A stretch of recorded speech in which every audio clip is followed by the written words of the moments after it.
The story begins with the protagonist introducing himself as Mao, the king of a labyrinth that feeds on people's emotions by creating dungeons.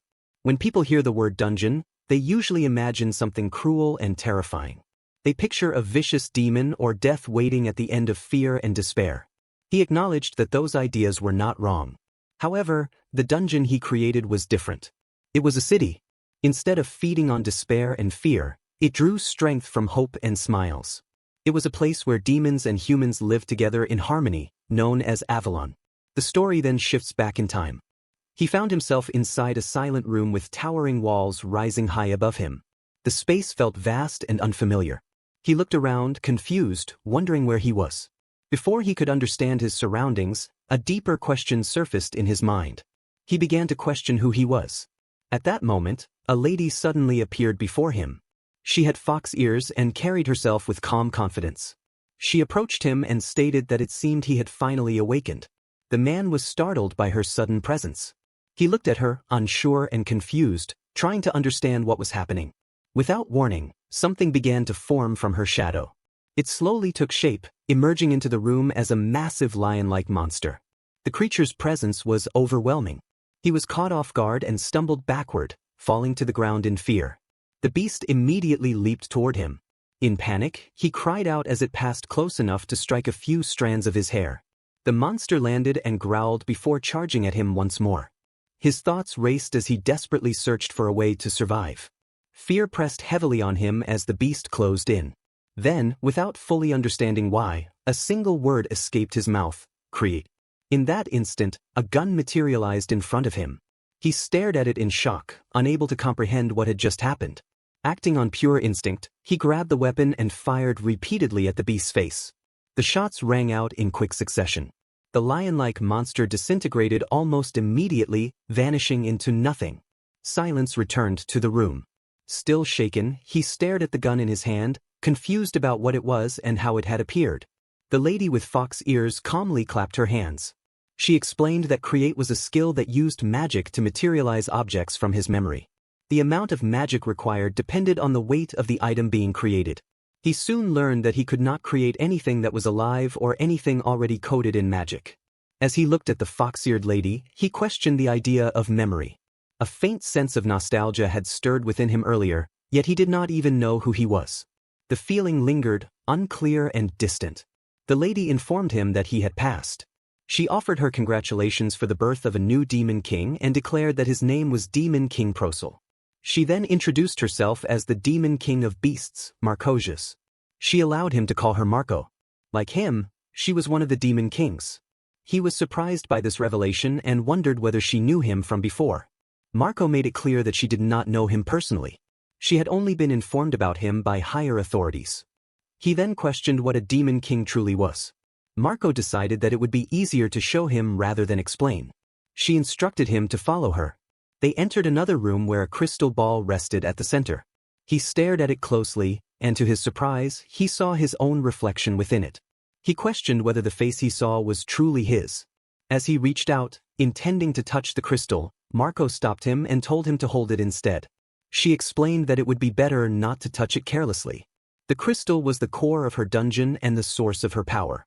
If it were ever destroyed, she would not die, but she would lose all of her power. He then asked whether he possessed a crystal of his own. Marco informed him that he did not have one yet, so there was no need for concern at that moment. Marco continued explaining the role of demon kings. They were leaders of demons. They created dungeons and ruled over them. Their purpose was to entice humans to enter their dungeons. From the strong emotions and life force of those who entered, they collected dungeon points, known as DP. Gathering DP was the responsibility of a demon king. Marco further explained that until he left the nest, she would act as his parent and support him throughout the year. After that, she handed him a medal and declared that this marked the beginning of Prosel's dungeon creation. They began with the formation of demons, who served as guardians of the dungeon. These demons would steal the emotions and lives of outsiders, something necessary for the dungeon's existence. Demons were brought to life by combining two metals, which a demon king could create once each month. The type of demon that appeared depended on the attributes of the metals used. For example, Marco's beast metal could spawn a demon that ruled over beasts. A fire metal could produce a demon that governed fire, and other attributes worked in similar ways. However, when Procel created a metal, he discovered something unusual. He had the ability to change the attribute of the metal according to his own will. In addition to changing a metal's attribute, he also discovered that he could freely choose what kind of demon to spawn from countless possibilities. However, there was a drawback. Creating such a demon required the use of 3 metals instead of 2. This was not a flaw but rather part of a larger plan. Marco was surprised that he could produce a demon that required magic equal to 3 metals. She found the situation increasingly interesting and decided that she would gather metals from other demon kings for him as well. In simple terms, Procel now had the ability to spawn a demon far stronger than normal, shaped exactly as he desired. Procel decided that he wanted to create an auspicious demon. Using the attributes of Beast, Fire, and Create, he raised his hand and cast Synthesize. A bright light gathered in his palm. As the light shone, he questioned himself about what he truly wanted. What was he seeking from this new life? After thinking carefully, he realized that he needed a friend. On the day he was born as a demon king, he had felt a quiet loneliness that made him shiver. He wanted someone who could grow with him and remain by his side forever. From the light, a girl appeared before them. She was a rank S celestial fox. When she opened her eyes, she saw Procel and Marco looking at her. She smiled and immediately ran toward Procel, wrapping her arms around him and calling him daddy. Procel was surprised by the way she addressed him. He thought that she was not entirely wrong, yet it still felt strange. He had wanted a friend. Marco observed that his deeper consciousness must have desired something beyond what he consciously understood. The girl then introduced herself as a Tenko and mentioned that she did not yet have a name. She wished for Procel to give her one. Before Procel could respond, Marco quickly covered his mouth and stopped him. She warned that he could not afford to be careless around foxes. She explained that the first 3 demons named by a demon king would become contracted demons. Such beings formed a special connection with the demon king's soul, and that bond could not be undone. Because of that, naming a demon recklessly was not wise. Procel accepted this and decided that he would give her a name only after learning more about her abilities and personality. The fox girl agreed and declared that she would do her best until he approved of her. With that settled, Marco stated that since he now had a partner, he should enter the whirl of chaos. It was a place where low-level demons spawned endlessly. There, he could test the fox girl's strength and allow both of them to gain valuable battle experience. They moved toward the chaotic waters. Bubbles began rising to the surface. Without warning, a massive monster emerged. At once, the fox girl, Tenko, leaped forward and prepared to fight. Tenko immediately cast her gold dance skill and defeated the monster in a single instant. The creature had no chance to resist. Procel acknowledged how impressive her strength was. Tenko responded by waving at him with visible energy. Watching her performance, Procel felt that he could not allow himself to fall behind. He activated his Create skill, and a rifle materialized in front of him. Without hesitation, he took hold of it and began firing at the monsters emerging from the whirl of chaos. Each shot struck from a distance with precision. Marco observed the scene with surprise.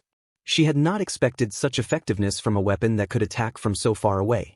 The impact and accuracy left a strong impression on her. Tenko then leaped toward Procel and looked closely at the rifle in his hands. She found the weapon remarkable. She expressed her desire to have one as well, but something suited to her style. Attacking from afar did not match her preference. She wanted something louder and more direct. Soon after, she appeared holding a shotgun and fired directly into the faces of the monsters. The blasts were forceful and immediate. Marco reflected that she had considered something like this earlier when she first tested him. Even so, she admitted that the weapon was impressive. Although she did not fully understand its details, she now grasped how it functioned, and that understanding was enough. That realization brought her relief. Afterward, Marco informed Procel that she would return ahead of him. If he needed anything, he could consult one of her acquaintances. She also reminded him that he should begin thinking seriously about what kind of dungeon he intended to create. Procel quietly reflected on her words. Even if she told him to decide on a dungeon, it was not a simple matter. When he looked at Tenko smiling at him, he gently patted her head. He understood that once he built a dungeon, she would be forced to fight outsiders for her life. He had created her to be a friend, not a pawn meant to struggle endlessly within a dungeon. Because of that, he realized he needed to think carefully and design a dungeon where the children would not have to battle. As Marco prepared to leave, she reflected on Demon King Prosel and regarded him as a mysterious individual. There was something about him that did not align with what she had expected from a newly born Demon King. Even so, she acknowledged that his qualities were more than sufficient. In her view, if he continued as he was, then within a year he would likely grow into a fine Demon King. Marco added that for now, everything was fine. From her perspective, things appeared to be proceeding smoothly. She considered this to be the conclusion of her final task, and with that thought, she moved forward, satisfied that it would likely end without complication. Chapter 2. Prosel woke up and acknowledged that he was Demon King Prosel. He had been born as a Demon King, the master of a dungeon that fed on human fear and despair. Even so, he still did not know what kind of dungeon he wished to create. What he wanted was something different, something where Tenko could make friends, a safe place that would not harm anyone. He walked into the kitchen and found Marco cooking. She greeted him good morning and informed him that breakfast was ready. She explained that since she considered herself his parent, she wanted to try doing something a guardian would normally do.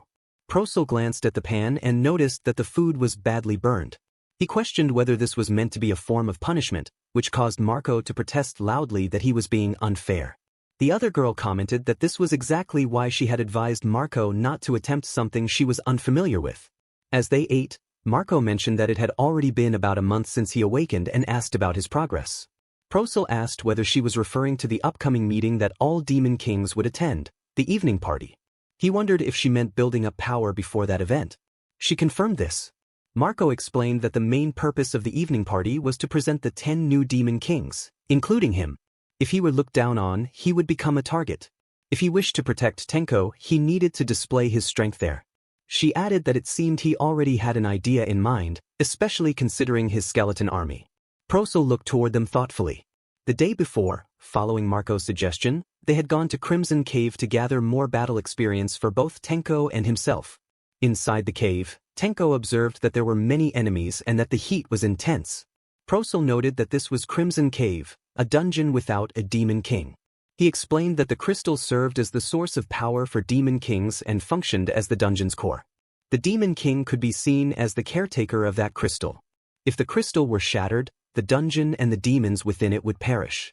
However, when only the Demon King disappeared, the crystal would lose control and continue spawning demons endlessly. That was exactly what had happened to Crimson Cave. Prosel explained that the former master of Crimson Cave had been the late Demon King of Fire. Now, Marco, who was merely an acquaintance of that fallen ruler, was the one overseeing the place. He acknowledged that such responsibility reflected a strong sense of duty. Without warning, Tenko let out a sharp cry, calling for her father and announcing that her weapon had broken. Prosel told her that they had been using it repeatedly without maintaining it properly. Tenko insisted there was no time to examine the damage and demanded a replacement immediately. Prosel calmly reassured her and reminded her that the reason they had come to Crimson Cave was not only for battle experience. He then called out for the skeleton army to gather. Tenko was left confused by the command. Moments later, the rattling sound of bones echoed throughout the cave as the skeletons assembled. The noise filled the surroundings, and Tenko screamed upon seeing them approach. Prosel clarified that this was also meant to test their practical applications. He proceeded to create a rifle for each skeleton and instructed the army to prepare themselves. At his order, they began firing at the monsters advancing through the cave. Prosel observed that even though the creatures were low level and did not drop medals, the combination of his created weapons and the undead soldiers would still prove effective. Tenko urgently pointed out that monsters were also approaching from another direction. Prosel immediately commanded the skeleton army to turn left, ready their rifles, and fire again. The coordinated movement echoed with the sharp cracks of gunfire, while Tenko continued to shriek at the unsettling sight of the skeletons in action. Meanwhile, Prosel calmly sipped his tea and remarked that there was still much to accomplish. Marco looked at him with disbelief and questioned how he had even managed to survive up to this point. Prosel explained that the system would not function properly unless there was a monster capable of issuing precise commands to the undead. Marco responded with a small smile and decided that she would provide him with the earth metal, noting that it had strong affinity with the undead. Marco flicked the metal toward him and explained that, considering the create metal appeared once a month, he should already possess 2 by now. Since synthesizing through create required 3 metals, they would need to obtain 1 more from somewhere else. Tenko groaned and asked if he intended to make more of those frightening skeletons, admitting that she did not like them. She added that Marco and her father kept using complicated words during their discussions, and she could not follow what they were saying. Marco scolded her for speaking selfishly, but Procel gently patted Tenko on the head. Marco then dismissed it, saying it was nothing, and urged them to continue. Procel turned his attention to the imitation medal and asked about its nature. Marco explained that it was a replica of an original medal, something she could only produce once a month. However, the quality of the medal and the rank of the monster created from it would drop by 1 level. The process would require a vast amount of magic power, but as long as he had sufficient magic, he could create them without limit. Procel stated that he intended to test it. As he examined the medal, he questioned why it indicated human imitation rather than create imitation. He considered the possibility that the create imitation might transform into an imitation of whatever attribute he had previously altered. It felt similar to the time he created Tenko. He realized that he must have unconsciously changed create into a human because of his desire for companionship. He told Tenko to be encouraged, explaining that what he was about to make would become her younger sister. Procel activated create, human imitation, and human synthesize. A moment later, a girl appeared before them, an elder dwarf at rank 5. Marco stared in shock and questioned why it was an elder dwarf instead of an undead. Procel explained that by cleaning and modifying the firearms, he required a master blacksmith who could maintain the weapons without relying on his creatability.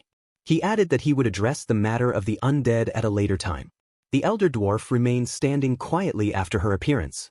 Marco remarked that this made it Lalacel, and that he would not be able to offer excuses if it happened a second time.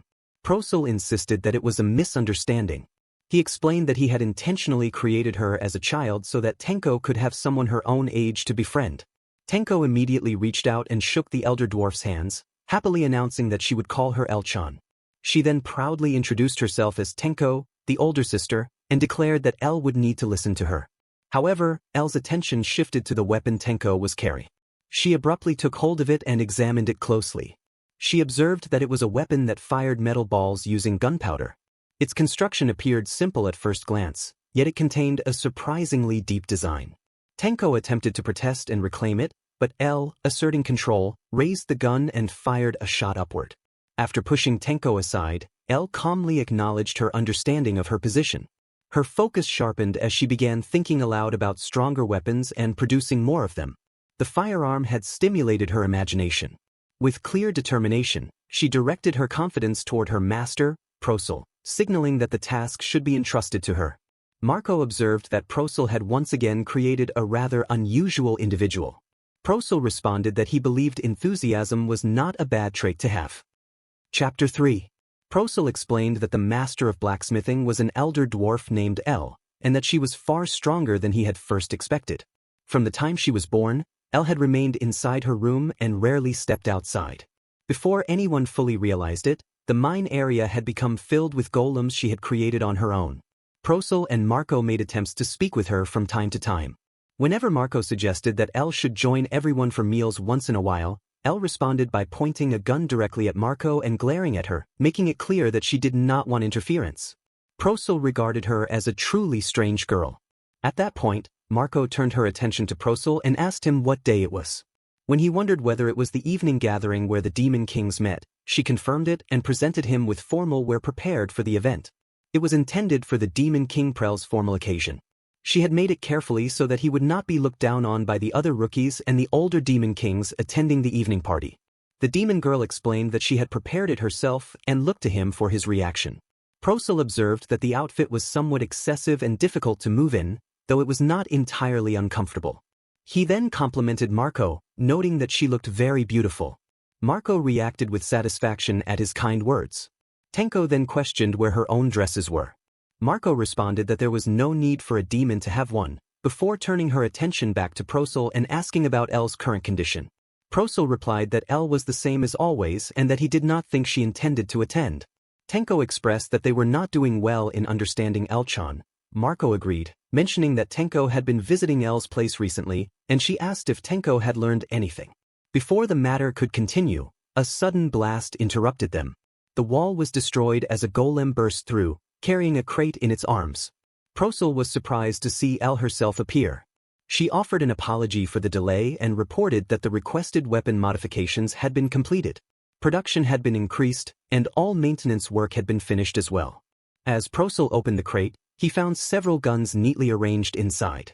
He questioned whether she had truly worked on all of it within such a short time, wondering if that was the reason she had stayed in her room the entire time. Tenko happily revealed that this was not everything. Procel then noticed the weapon Tenko was holding and asked if it was the shotgun he had created. Tenko held it proudly and explained that she had asked El-chan to modify it for her. She described the 4-gauge as extremely impressive and mentioned the heavy use of mithril, though she stumbled over her words as excitement overtook her. El quietly appeared behind Procel while Tenko continued expressing how amazing it was. El picked up one of the guns and identified it as E0-01S. She had used the master shotgun as the base model and increased its power by designing it to fire 4-gauge bullets. To handle the strain, she constructed the body with mithril, making it both lighter and stronger. As an additional improvement, she installed a convenient magazine and adjusted it to an easy-to-use semi-automatic mechanism. Marco asked for clarification. Procel summarized that it meant the weapon could repeatedly fire bullets strong enough to blow people apart. El then presented the gun properly, declaring it the finest product that made full use of her knowledge, and urged Procel to examine it more closely. Partway through, she suddenly stopped herself and apologized for becoming overly absorbed, admitting that she could not restrain herself when it came to weapons. Procel assured her that it was acceptable. He realized that he had misjudged her. He thought that this was simply her first time trying to meet his expectations, and that she had been doing her best. He crouched down and acknowledged her effort, telling her that she had done well. In response, El called him daddy and expressed her happiness. Tenko immediately appeared at her side, questioning the way El had addressed him. El began to tremble upon hearing it repeated. When Tenko insisted that El had indeed used that word, El quickly pointed the gun in her direction, denying it and warning not to point the nozzle carelessly because it was dangerous. Procel then stated that he had finished preparing for the evening party. He had done everything within his ability, and all that remained was to attend and enjoy the gathering. Marco questioned what he meant by enjoyment. Procel explained that he had been thinking of the evening party as a valuable opportunity. He believed he might receive advice from older demon kings about dungeon creation. There were also 9 other newly born demon kings who had come into existence at the same time as him. Since they all shared the same situation, he felt certain they could get along well and perhaps even become lifelong friends. Marco smiled quietly to herself. She remarked that such an outcome might be pleasant to some extent. As she did, monsters began to appear behind her. Procel and Tenko reacted in shock. Tenko quickly grabbed a gun and prepared to fire at the monsters, only to freeze when the creatures suddenly vanished. In the next moment, Tenko found herself restrained and bound. Marco stated that if Procel truly believed what he had just said, then he was still far too naive. Without warning, monsters seized Procel and El from behind, gripping them firmly at the back of their necks. Procel was caught off guard by their sudden appearance. The pressure they gave off felt overwhelming, and he sensed a magical presence identical to Marco's. In that instant, he understood that these monsters were Marco's contracted demons, Arachne Armorite, traitorous Kurayami, and Lion Griffin Gurugina. As Procel helped Tenko back to her feet, Marco commented that the display had been somewhat rough, but that it reflected the true nature of the evening party. At that moment, a voice echoed through the air, addressing them as children of stars. Marco noted that the timing was far from ideal. She identified it as the invitation to the evening gathering. In the blink of an eye, they were teleported away. Procel found himself standing in a vast garden beneath a bright blue sky, surprised by the peaceful scenery. Marco directed his attention behind him. When he turned around, he was left stunned. Before them stood the grand palace of the Demon King. Marco explained that this was the stage of the evening party, the place where the creator of the Demon Kings resided. They were standing directly in front of the Demon King's palace. She admitted that she had been unable to explain it earlier. Procel responded that he understood. After witnessing Marco's demons and now standing before this immense castle, he realized something he had overlooked. Because Marco had always been cooperative and straightforward, he had nearly forgotten an essential truth. A demon king was a being who lured prey into a dungeon and fed upon the emotions of fear and despair. A gathering of such beings could not possibly be ordinary. They would likely approach one another with threats, especially toward those who allowed themselves to relax. Though it was called an evening party, this place was in reality a hunting ground. Marco confirmed that this was simply how it was. She urged Procel forward, telling him that this was his crucial first stage. Chapter 4. At the party venue inside the Demon King's palace, one of the attendees expressed his satisfaction at being able to speak with Procel. As a sign of acquaintanceship, he offered his imitation medal. Procel responded that he was equally honored to have the opportunity to speak with him and handed over his own imitation medal in return.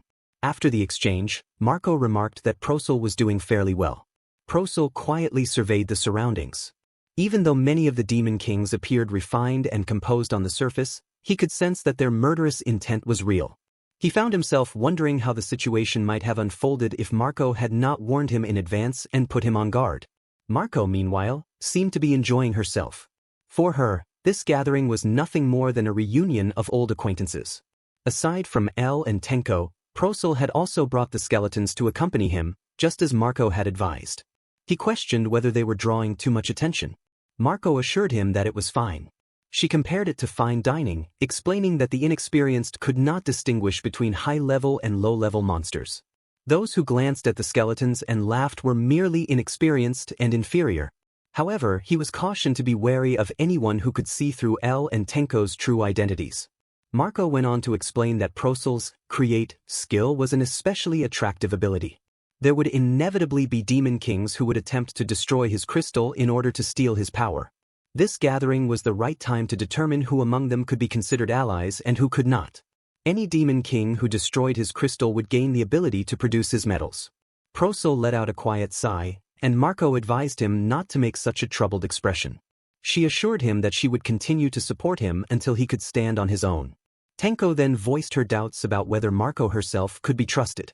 Procel was taken aback by her remark. Tenko pointed out that Marco was also one of the demon kings present, and if she were ever to become hostile, she would pose the greatest threat, especially since Procel was constantly by her side. Marco responded with a small laugh, acknowledging Tenko's sharpness. She reassured them that any demon king chosen to take on the role of a parent would not fundamentally become that kind of threat. It was structured in such a way from the beginning. Procel was left unsettled by Tenko's observation.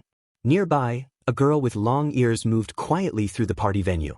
She did not fully understand everything happening around her, yet she could tell that the event had been arranged with great care. Another unfamiliar voice responded that such things were to be expected, and that everyone should simply continue enjoying the evening party. The long-eared girl let out a quiet snicker. While Marco and Procel were in the middle of their conversation, a sharp smashing sound cut through the air. Laughter rose from the crowd, followed by a mocking voice asking what exactly this was supposed to be. Both Marco and Procel turned toward the commotion. They saw two skeleton heads spinning carelessly on someone's hand. The same voice remarked that the attendant in question was nothing more than a skeleton, concluding that there must be a truly miserable demon king present. The speaker stepped forward and revealed herself to be the same long-eared girl from earlier. Holding one of the skeleton heads in her hand, she laughed again and remarked that she could not imagine anyone of the same generation as the demon king of Wind, Strauss, being reduced to such a state. Procel stiffened at the mention of the same generation. He realized that she was also one of the newly appointed demon kings.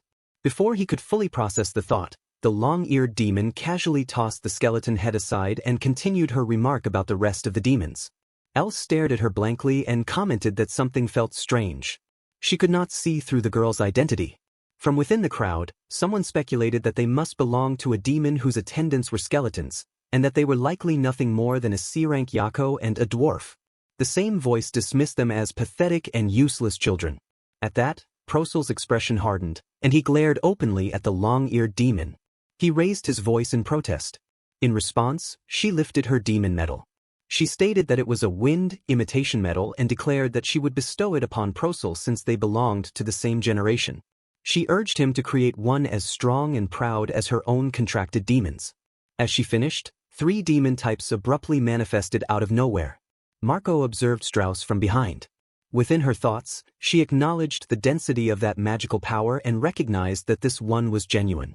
A wind demon king who had been absent for years had now appeared. Despite her inexperience, she had already walked straight into the skeleton trap. Marco then shifted her gaze toward Procel.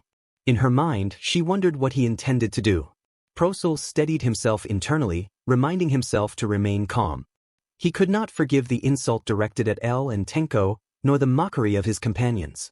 However, he also recognized that this reaction had been part of their intended course of action. He forced himself to maintain composure. Suppressing his anger, Procel thanked Strauss for the medal and began to offer his in return. She cut him off immediately, stating that she had no need for it. She added that if she were ever to use his medals, failures like those might end up being created. At her insinuation, Procel's eyes narrowed. He asked who she thought she was. Strauss responded with a short, questioning sound. Procel's anger surfaced as he declared that from his perspective, her demons were far more of a failure than his own. Strauss froze in disbelief and questioned what he had just said.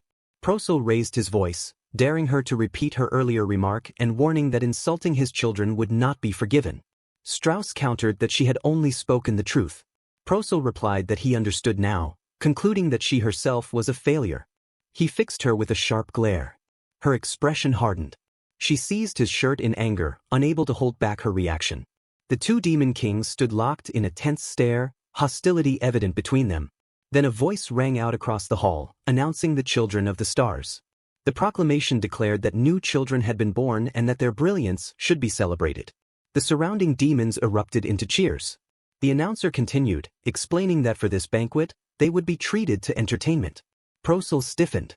He recognized the voice. It was the same one that had spoken when they were invited to the Demon King's palace. Strauss, with a blank expression, informed him that it was the creator, adding that he truly knew nothing. She began to question what was meant by entertainment. Before she could finish, the creator made the next declaration.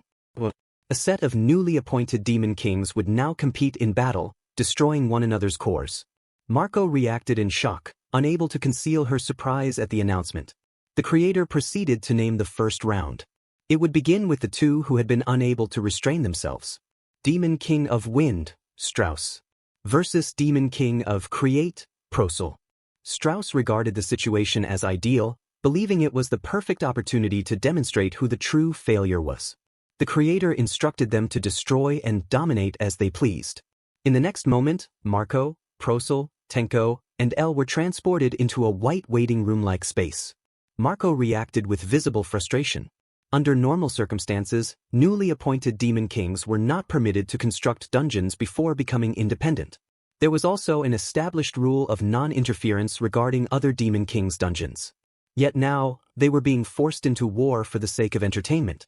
Her frustration deepened as she realized it did not end there.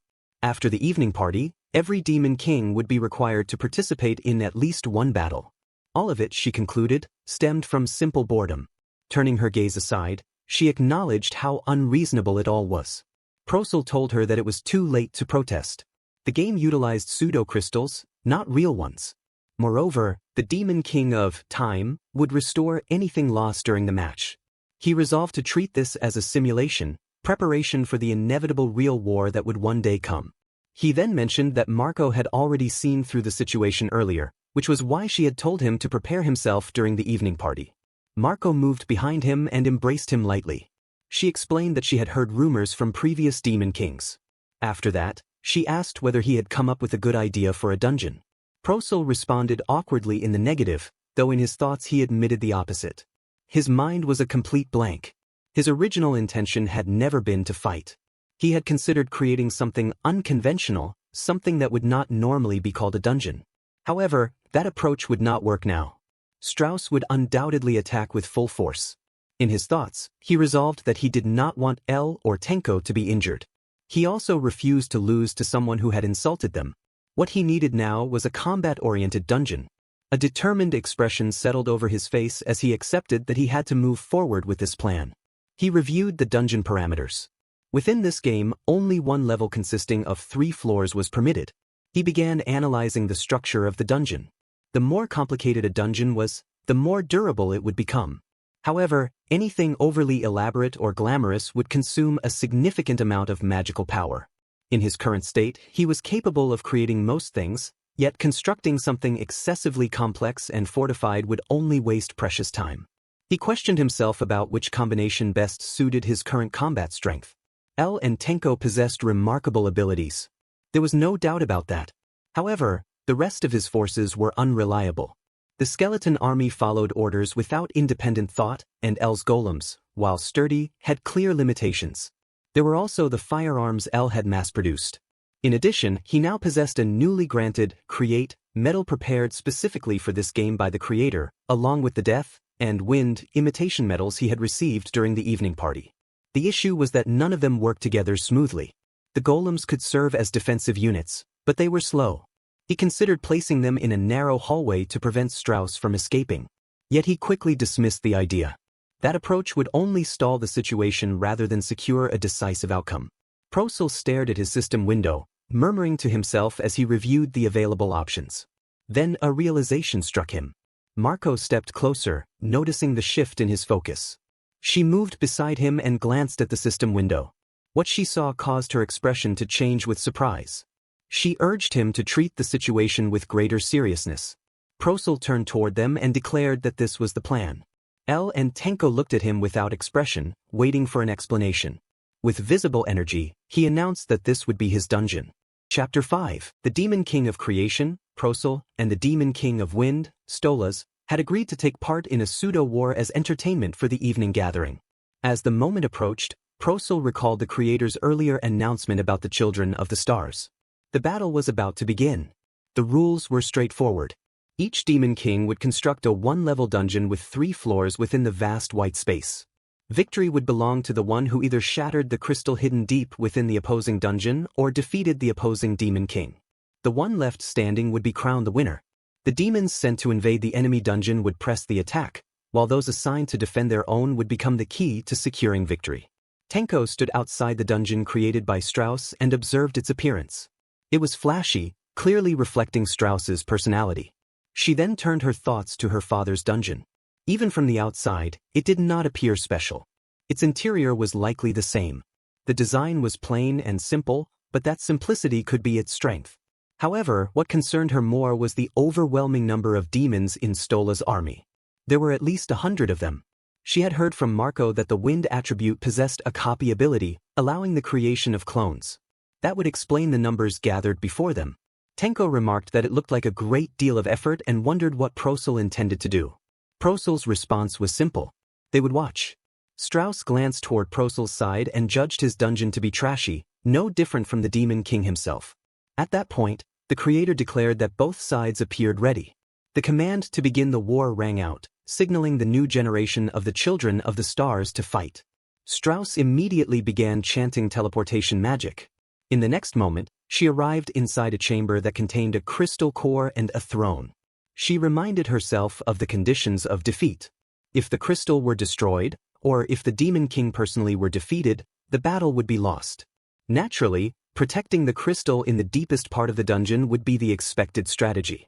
However, she had prepared more than that. She was not alone. A clone of herself had already been created, and that duplicate moved swiftly, flying out from the throne room. By using her wind ability, she could project her spirit and take command directly from the front lines. Strauss then summoned a demon named Rosalite. Rosalite appeared with a bright expression and confirmed her presence. She reported that the preparations for the attack were complete. Strauss shifted her focus toward Procel's side and asked about their movements. Rosalite hesitated briefly before pointing toward Procel's team. Strauss reacted with surprise. Rosalite explained that they had not shown a single sign of movement. She further added that, as far as she understood, they were not permitted to fight within the white space itself. Frustration rose within Strauss. With no other option, the only path to victory was to destroy the crystal. That meant there was no way to directly defeat Procel in combat. The situation struck her as unfair. Rosalite then observed that Procel appeared to have no intention of defending his dungeon or launching an attack on theirs. Strauss questioned whether Procel lacked motivation, or whether he was simply confident in his ability to protect his dungeon. She gestured toward her forces and decided that it did not matter.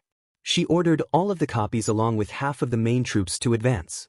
They would invade the enemy base immediately and eliminate them at once. Confidence showed in her expression as her demons launched forward. She declared that they would bring ruin to their opponents and then commanded the first squad to charge. The demons flew directly toward the cave entrance, only to crash headfirst into the cave wall. Strauss observed the structure carefully. The entrance was extremely narrow. It seemed that only a few could pass through at a time. Turning to Rosalite, she concluded that regardless, the invasion had already begun. Rosa Light acknowledged the situation and prepared to relay information through telepathy to the demons who had already entered the dungeon. Before she could continue, Strauss interrupted with a confident expression, deciding that reinforcements should simply be sent based on how the situation developed. In her mind, it was only a matter of time before Procel's crystal would be destroyed.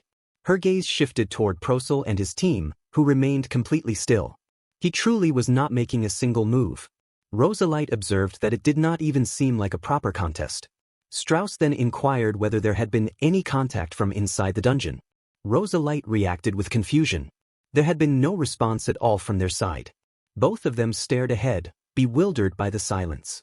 A trace of concern surfaced as Strauss questioned whether the invading demons had been defeated. Rosa Light quickly dismissed the idea. Even if they had fallen, there should have been some form of contact. To be certain, Rosa Light suggested sending in the second squad. However, Strauss was already in motion, flying straight toward Procel's dungeon before Rosa Light could finish, prompting Rosa Light to call after her. As she advanced, Strauss sensed that something was off. Just before entering the dungeon, she glanced at Procel. He showed no reaction to her approach. Observing him closely, she concluded that he was a weak demon king, incapable of even detecting her spirit form. Strauss passed directly through the dungeon wall. At that moment, someone questioned Procel about what he had done. Procel responded casually, wondering if Strauss had just entered his dungeon. Tenko clarified that it was Strauss's spirit form and then asked whether he was able to see spirits. Procel answered that he could not see spirits. However, because the dungeon was connected to his own consciousness, he was still able to sense Strauss's presence within it. Inside Procel's dungeon, Strauss found herself staring down a long, narrow hallway. There was nothing elaborate about it. She remarked on what she saw, criticizing the laziness of such a design. The low ceiling and tight space were clearly not suited for her demons. Then a realization struck her. Her demons were nowhere in sight. Her attention shifted toward the far end of the corridor. In the distance, she noticed a figure holding weapons. She focused her gaze and identified it as a golem. It appeared to be gripping something in its hands. Without warning, the hallway transformed into a gruesome scene. The floor, walls, and even the ceiling were splattered with blood. The bodies of her demons lay scattered everywhere. The sight froze her in place.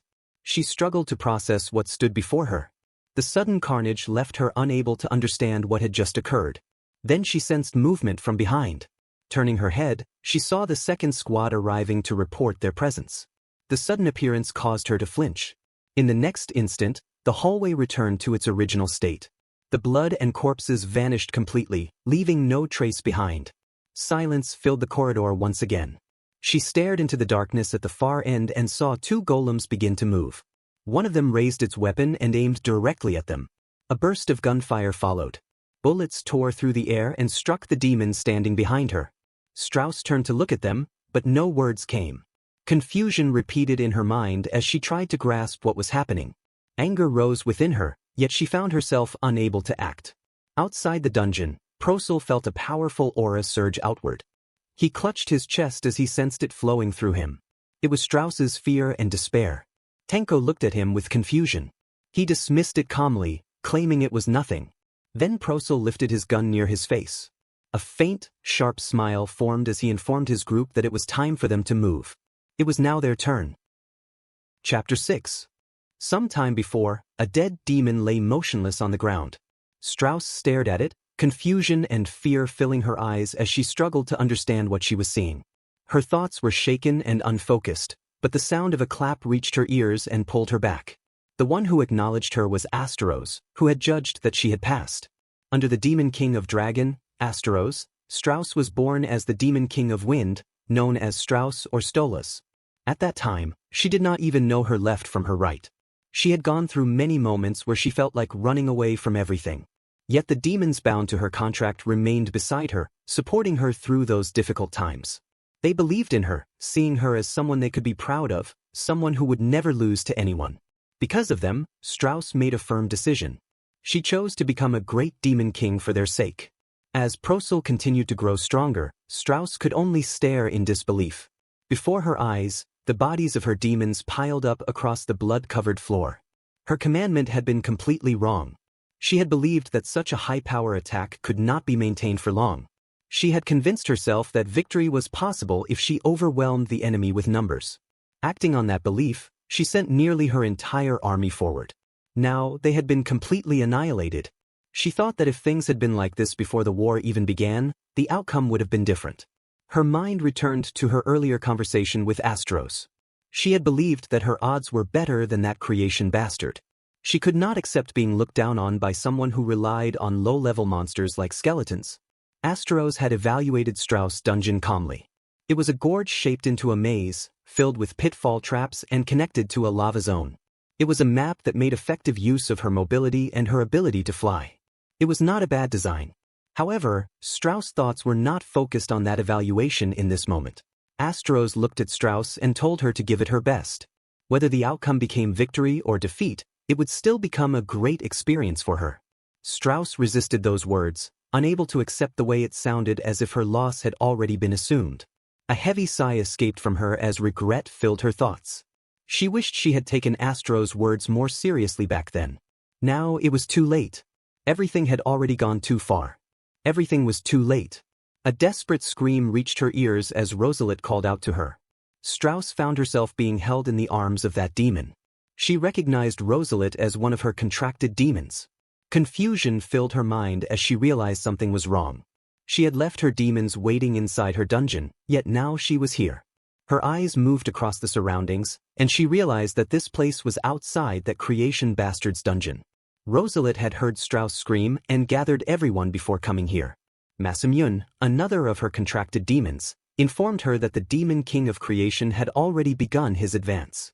Rosalit explained that this was the reason they had taken Strauss out of the dungeon. When they did so, they had also witnessed the threat present on that floor. There was no better way to describe it other than calling it a nightmare. Rosalit continued her explanation, believing that the first floor was most likely the demon king of creation's strongest point. As long as they could overcome that floor, she believed there was still a chance for victory. Strauss looked at them in surprise, unable to hide her reaction. Masamune then raised another point, questioning whether the real ones, instead of copies, would be able to break through if they were the ones to enter. Strauss immediately rejected the idea. Against that floor, even the real ones would not be able to get through. Rosalit asked if there was any other possible way. Concern appeared clearly on Strauss' face as uncertainty filled her thoughts. Before she could fully respond, Masamune reassured her. Everything lost in this war would return eventually. With that in mind, there was no reason to hold back. He and the others were ready to strike fear into their enemy. They stood before her as the contracted demons of someone destined to become a great demon king. Tears began to form in Strauss' eyes as she looked at them. She quickly wiped them away, reminded once again of the resolve of her contracted demons. Their lives rested in her hands. She realized that she was not someone who would simply stand still and watch her friends die. Even if the chance was small, she had already thought of a way. Strauss pointed toward the steel pipe held by the golems, focusing on their weapons. She understood that the accuracy of an attack launched from above was not as precise. However, she also knew that lower accuracy did not mean safety. Rosalit acknowledged that fact, but pointed out that the distance between them and the golems still remained far. Strauss agreed with that observation. With that distance in mind, she presented the formation she had devised. The copy and the real Masamune would move forward and create a defensive wall of wind to block the incoming attacks. Behind that wall, the copy and the real Phobos would advance at high speed, with the copy of Phobos acting as a decoy. Strauss herself would position behind the copy of Phobos, while Rosalit would remain at the very rear, casting strengthening magic to support everyone. Strauss showed the plan to Masamune and made him understand the risk clearly. The farther forward someone stood, the lower their chances of survival would become. Masamune accepted this without hesitation, having already made his resolve. Rosalit also showed her readiness, standing with determination not only for Strauss but also for their fallen comrades. They prepared themselves to advance straight through the enemy's trap from the front. The golems quickly noticed their approach. Without delay, they raised their weapons and prepared to fire. Strauss gave the signal to begin. Masamune moved forward and raised a wall of wind. Rosalit cast strengthening magic across everyone. Masamune charged ahead as planned. Strauss understood that the demons who had been guarding her dungeon had been sent ahead as decoys. While the golems struggled to decide which targets to focus on, she and the others would use that moment to close the distance. Suddenly, an explosion erupted behind them, catching Strauss off guard. The ground itself had been trapped, revealing yet another layer of the enemy's defenses. With the decoy troops wiped out, there was nothing left to divide the golem's attention. Their aim would now focus entirely on Strauss and her group. Bullets tore through the air, some of them grazing Strauss as they passed. Masamune flew ahead at the front, placing himself between Strauss and the incoming attacks. He moved with the intent to protect everyone using the defensive wall of wind he had created. In the next instant, a bullet pierced through Masamune's head. The protection of the wind wall had failed to stop it. Strauss watched in shock as Masamune was struck down. His fall shattered the defense they had relied on. Still, they continued forward. They had already closed much of the distance, and Strauss believed they could still push through. But something was wrong. She noticed Phobos, his mouth foaming as his body weakened. Realizing the danger, Strauss immediately ordered both Phobos and Rosalit to stop. The copy of Phobos collapsed onto the ground. The air around them had turned yellow. It was poison. With the last of his strength, Phobos' copy used his wind magic to disperse the poisoned air. His body blackened as the poison consumed him, but his final effort cleared the deadly air from their path. Strauss and the others rushed forward, passing his fallen form. Now that the poison was gone, their path was open again. Strauss focused ahead as another bullet flew past her face. Because they had stopped moving earlier, they had lost their momentum and could no longer dodge perfectly. Rosalit suddenly moved in front of Strauss, placing herself directly in the line of fire. She took the incoming bullets onto her own body, shielding Strauss completely. Strauss watched in horror as Rosalit was struck. Despite her injuries, Rosalit endured. With what strength remained, she entrusted everything that followed to Strauss. Then, Rosalit summoned a powerful wind. The force of it lifted Strauss and carried her forward, pushing her past the golems and into the next area. Rosalit's body fell behind, left in the second area. Strauss continued forward, carrying the weight of Masamune and Rosalit's sacrifices. The nightmare of the first area remained behind her. But she had made it through. Strauss looked back. She had only made it this far because of their brave sacrifices. Phobos was the only one remaining beside her now. The others were gone. She turned her gaze forward. What lay ahead made her question what she was seeing. It was as if all 3 floors existed there at once. Her eyes fell upon the golems, and the sight resembled something close to hell itself. In that moment, something within Strauss' eyes changed. That was the point where her heart broke. At the same time, Prosel, Tenko, and El advanced toward Strauss' base. They moved forward without hesitation. When Prosel reached her throne, Strauss stared at him in shock. He had already arrived. Prosel had predicted this outcome. He understood that Strauss' thoughts were easy to read.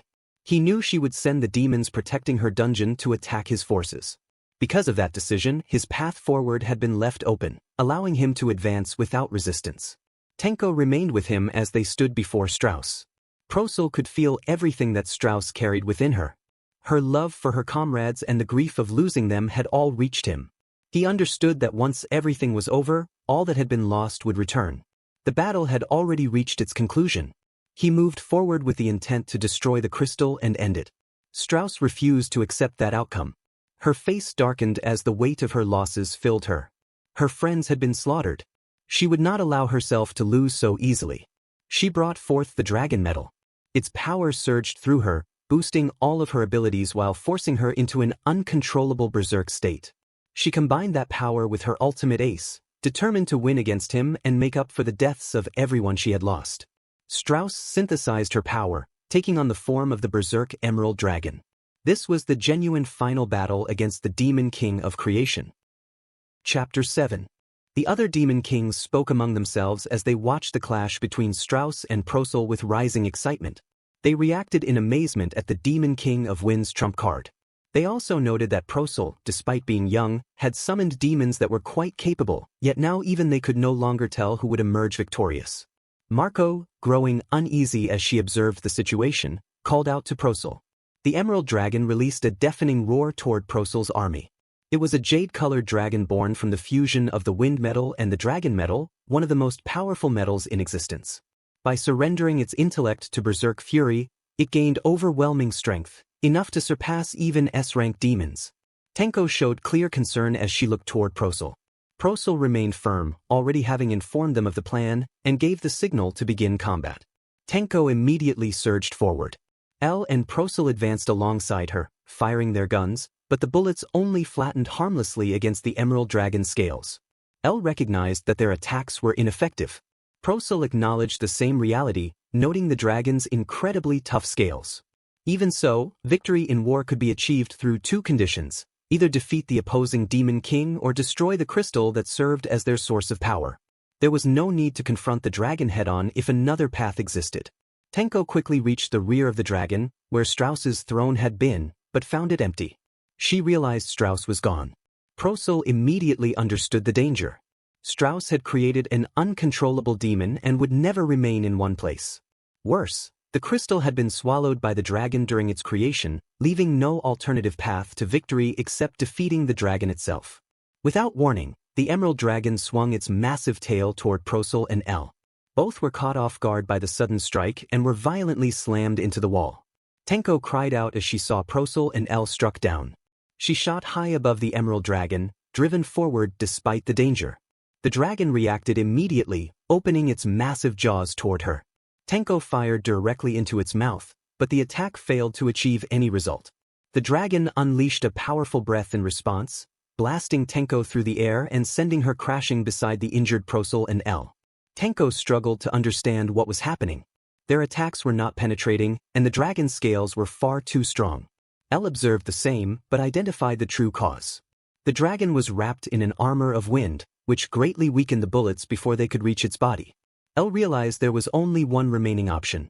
She urged Tenko to use the EO-01SS true power, explaining that its full auto shot might be capable of breaking through. Tenko hesitated, uncertain. El understood the risk but accepted the reality. If they continued like this, they would be annihilated regardless. She entrusted the decision to Tenko. Tenko made her choice. As another attack came rushing toward them, all three moved quickly to evade it. Prosul questioned El, not knowing the weapon even had a full auto function. El revealed that it was still in the development stage. Using it would destroy the weapon itself, which was why she had avoided relying on it. However, she believed it was strong enough to pierce the dragon's wind armor. Tenko charged forward once more, positioning herself directly in front of the emerald dragon. The dragon had already noticed her and prepared its counterattack. Prosul watched closely and realized something unusual. The dragon was shedding its own scales. In the next instant, it whipped its tail.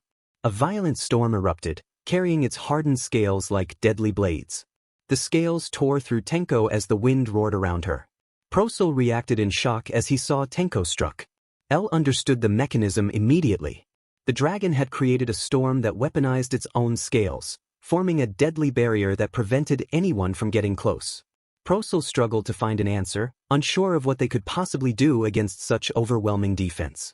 Through the chaos, Tenko called out weakly as her injured body fell from the sky. She landed directly into Prosul's arms. Despite her condition, her focus remained on him, concerned for his safety. She recognized the dragon as a troublesome enemy. El, understanding what must be done, turned her attention to Prosul. She urged him to give Tenko a name. They realized they could not win under these conditions. However, if Tenko became a contracted demon, the situation could change. Tenko immediately objected to the idea. El questioned her resistance, unable to understand why she would refuse. Despite her injuries, Tenko forced herself to stand. She remembered the promise made at the very beginning, that she would be given a name once she had earned Prosul's trust. She refused to accept a name without proving herself first. To her, it would mean nothing if she could not even defeat a single dragon. Prosul was filled with conflict.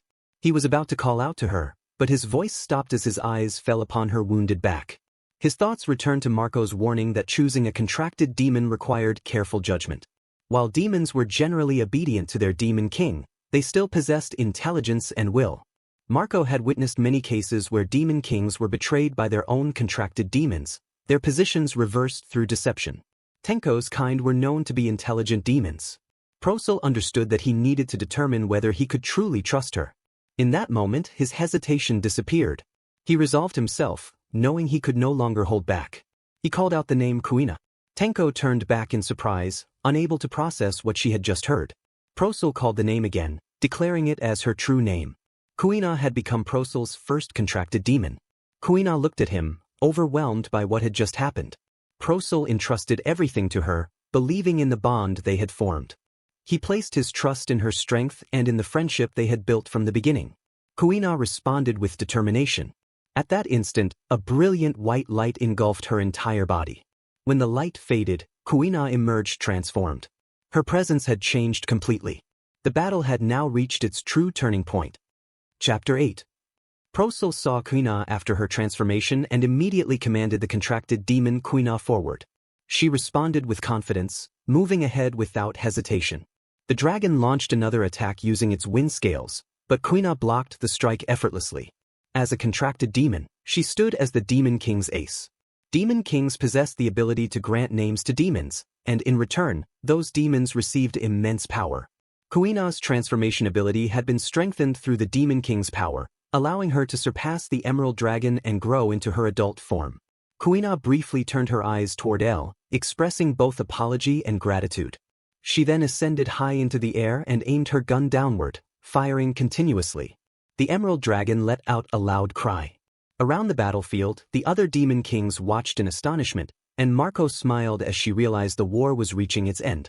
From above, Strauss observed silently as Kuina delivered the finishing move, the Golden Dance, bringing the Emerald Dragon down. An announcement echoed across the arena, declaring the conclusion and naming the winner as the Demon King of Creation, Prosel. Immediately after, they were transported to the center of the stage. The other Demon Kings surrounded them with applause.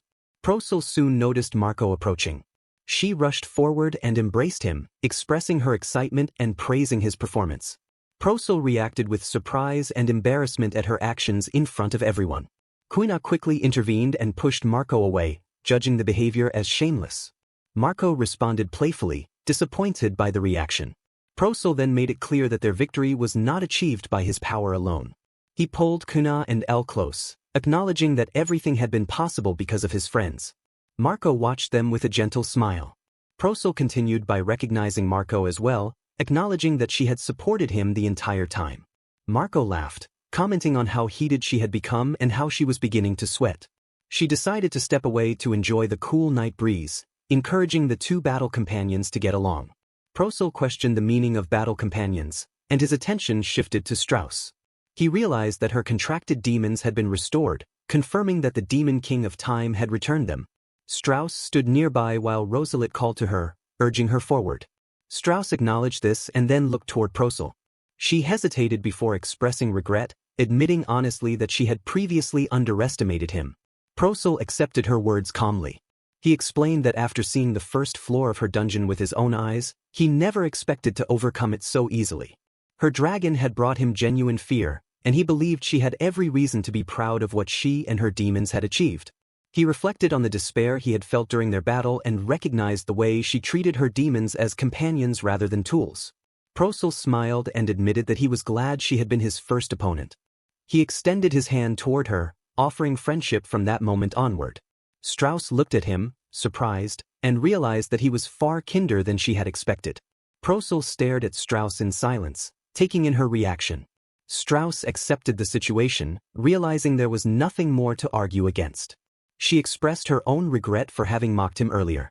She acknowledged that the first defeat she had ever experienced had come from him, and she accepted it sincerely. They reached toward each other and shook hands, sealing the understanding between them. Strauss accepted the gesture gladly, feeling genuine happiness at having gained a friend through their battle. Asteros approached and gently patted both of their heads. He looked toward Prosel and expressed his gratitude as well. Having experienced defeat, he believed his daughter would continue to grow stronger because of it. Strauss reacted with surprise at Asteros's words. Asteros continued, offering a token of appreciation. He presented an original dragon medal along with a pigeon demon, explaining that it would allow them to exchange letters and remain connected. Strauss responded in kind, offering her original wind medal. She intended to write many letters in the future. Prosel accepted this without hesitation. Prosel then looked down at the items he had obtained and reflected on everything that had happened. He thought about the evening party and how he had been anxious about what would unfold. Now that it had ended, he realized it had been a meaningful and valuable experience. Asteros spoke again, expressing that being able to take part in nurturing a demon king like Prosel had been an honor. He added that Marco must surely feel proud, as it had been her final duty. Prosel immediately focused on Asteros's words, especially the mention of it being Marco's last. Astros questioned whether Procel had truly not been informed. Procel moved quickly through the long corridors, his thoughts racing. He recalled the truth about a demon king's lifespan, which lasted only 300 years. Once those 300 years ended, they disappeared without exception. Every 10 years, when new demon kings were born on the same day, the responsibility of guiding and nurturing them was entrusted to demon kings who were nearing the end of their own lifespan. Marco was already 299 years old. Procel had never known this, and no one had told him. Procel realized the truth and understood that Marco's remaining lifespan was less than 1 year. Panic overtook him, and he rushed toward her, calling out her name. Marco appeared before him, calm as always, and noticed the unusual urgency in his voice. She observed that raising his voice like that was unlike him. Procel struggled to contain himself as he questioned why she had never told him about her lifespan. Marco answered simply, reminding him that he had never asked her about it. Procel pressed further, unable to accept it, questioning whether she would truly disappear despite appearing completely healthy. Marco explained that it did not matter how healthy she seemed. Once a demon king reached the end of their lifespan, it ended instantly and without exception. She smiled gently, expressing her relief that her final duty had been serving as his parent. Knowing this allowed her to accept her fate without worry. She then shifted her attention, realizing there was still something she had not yet heard. She had not been told what kind of dungeon he intended to create and wondered if he had gained any ideas during the evening party. Procel fell into thought, and in that moment, everything became clear to him. He finally understood what he wanted to build. The dungeon he would create would be a city. Marco reacted with surprise at the unexpected answer. Procel reflected on how he had previously considered making a dungeon that would not harm his friends, but he realized that idea alone had not been enough. Witnessing the despair of losing important companions and feeling the sadness that came with losing someone precious had left a deep impression on him. Those were feelings he did not want to create. Because of that, he decided his dungeon would be a city. Instead of despair and sadness, it would draw from happiness and hope. If emotions served as the source of a dungeon's power, then he believed those feelings could be used as well. Marco began to laugh, genuinely surprised by the idea. The concept of a city had been completely unexpected. She felt grateful that her final duty had been guiding him. With the time she had left, she intended to watch over him carefully and at her own pace.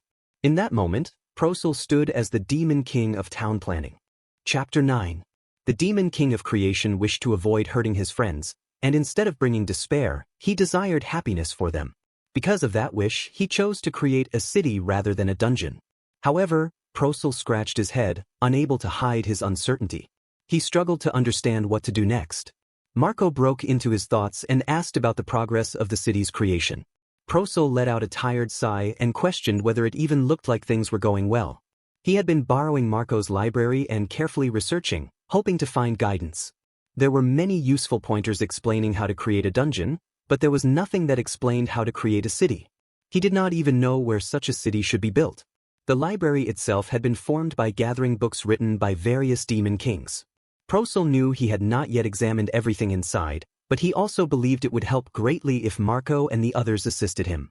Kuina reacted with clear reluctance, sulking and showing no desire to help. El looked toward Procel and considered whether the task had anything to do with weapons. Marco then proposed the idea of checking it directly instead. Procel and the others arrived just outside the city and paused to take in their surroundings. Kuina stared ahead in open awe, struck by the massive scale before her. Procel recognized it as a human city and admitted to himself that he had never imagined it would be this large. It was the commercial city of Ekla, home to a population of around 100,000 people, making it the largest city in the surrounding region. Procel judged that this place would serve as valuable reference material for his goal. With that in mind, they decided to move forward. However, the moment they stepped through the gates, they were forced to retreat almost immediately. Arrows flew toward them, chasing them as they hurried away from the entrance. Procel looked down at his clothes, now filled with arrows, and calmly accepted the outcome. He understood that it was only natural for humans to react that way when someone attempted to bring a demon into their city. Dwarves were recognized as one of the established tribes, but demons were not accepted so easily. Procel recalled that Marco had given them clothes meant for disguise. He concluded that they should wear those and attempt to enter through a different entrance. After changing, Procel looked at Kuina, who now wore human clothing. Despite the disguise, her ears and tail were still visible. He quietly acknowledged to himself that there was nothing they could do about those features. Kuina reacted immediately. She transformed, and her ears and tail disappeared from view. Prosel recognized her effort and praised her success. With their disguises complete, they entered the city once again. As they walked forward, they carefully observed everything around them. The sights inside were even more impressive than what they had seen from outside. Prosel quietly reflected on how amazing it was to witness the city from within. Kuina and El, however, showed darkened expressions. Kuina became overwhelmed by the sheer number of humans surrounding them. El responded with equal intensity, her thoughts turning toward violence. Both of them felt their impulses rising uncontrollably, driven by instinctive urges triggered by the presence of so many humans. Prosel watched the two of them with concern, realizing that bringing them along might have been a mistake. Their reactions were far more dangerous than he had anticipated. At that moment, a man approached Kuina and El, his attention drawn to them. He saw them as charming girls and believed them to be ordinary travelers. He offered to treat them to something nice to eat, confident in his ability to afford it after recently earning money from a dungeon. Prosel stepped forward without hesitation and made it clear that the two girls were part of his group. The man reacted with surprise upon hearing Prosel's claim, quickly twisting it into a crude joke about the girls being accompanied by their father. His mockery did not stop there, as he continued making shameless remarks, openly suggesting improper intentions even in front of him. Suddenly, a woman's voice rang out, shouting in disbelief. The man turned his head toward the sound and saw her approaching.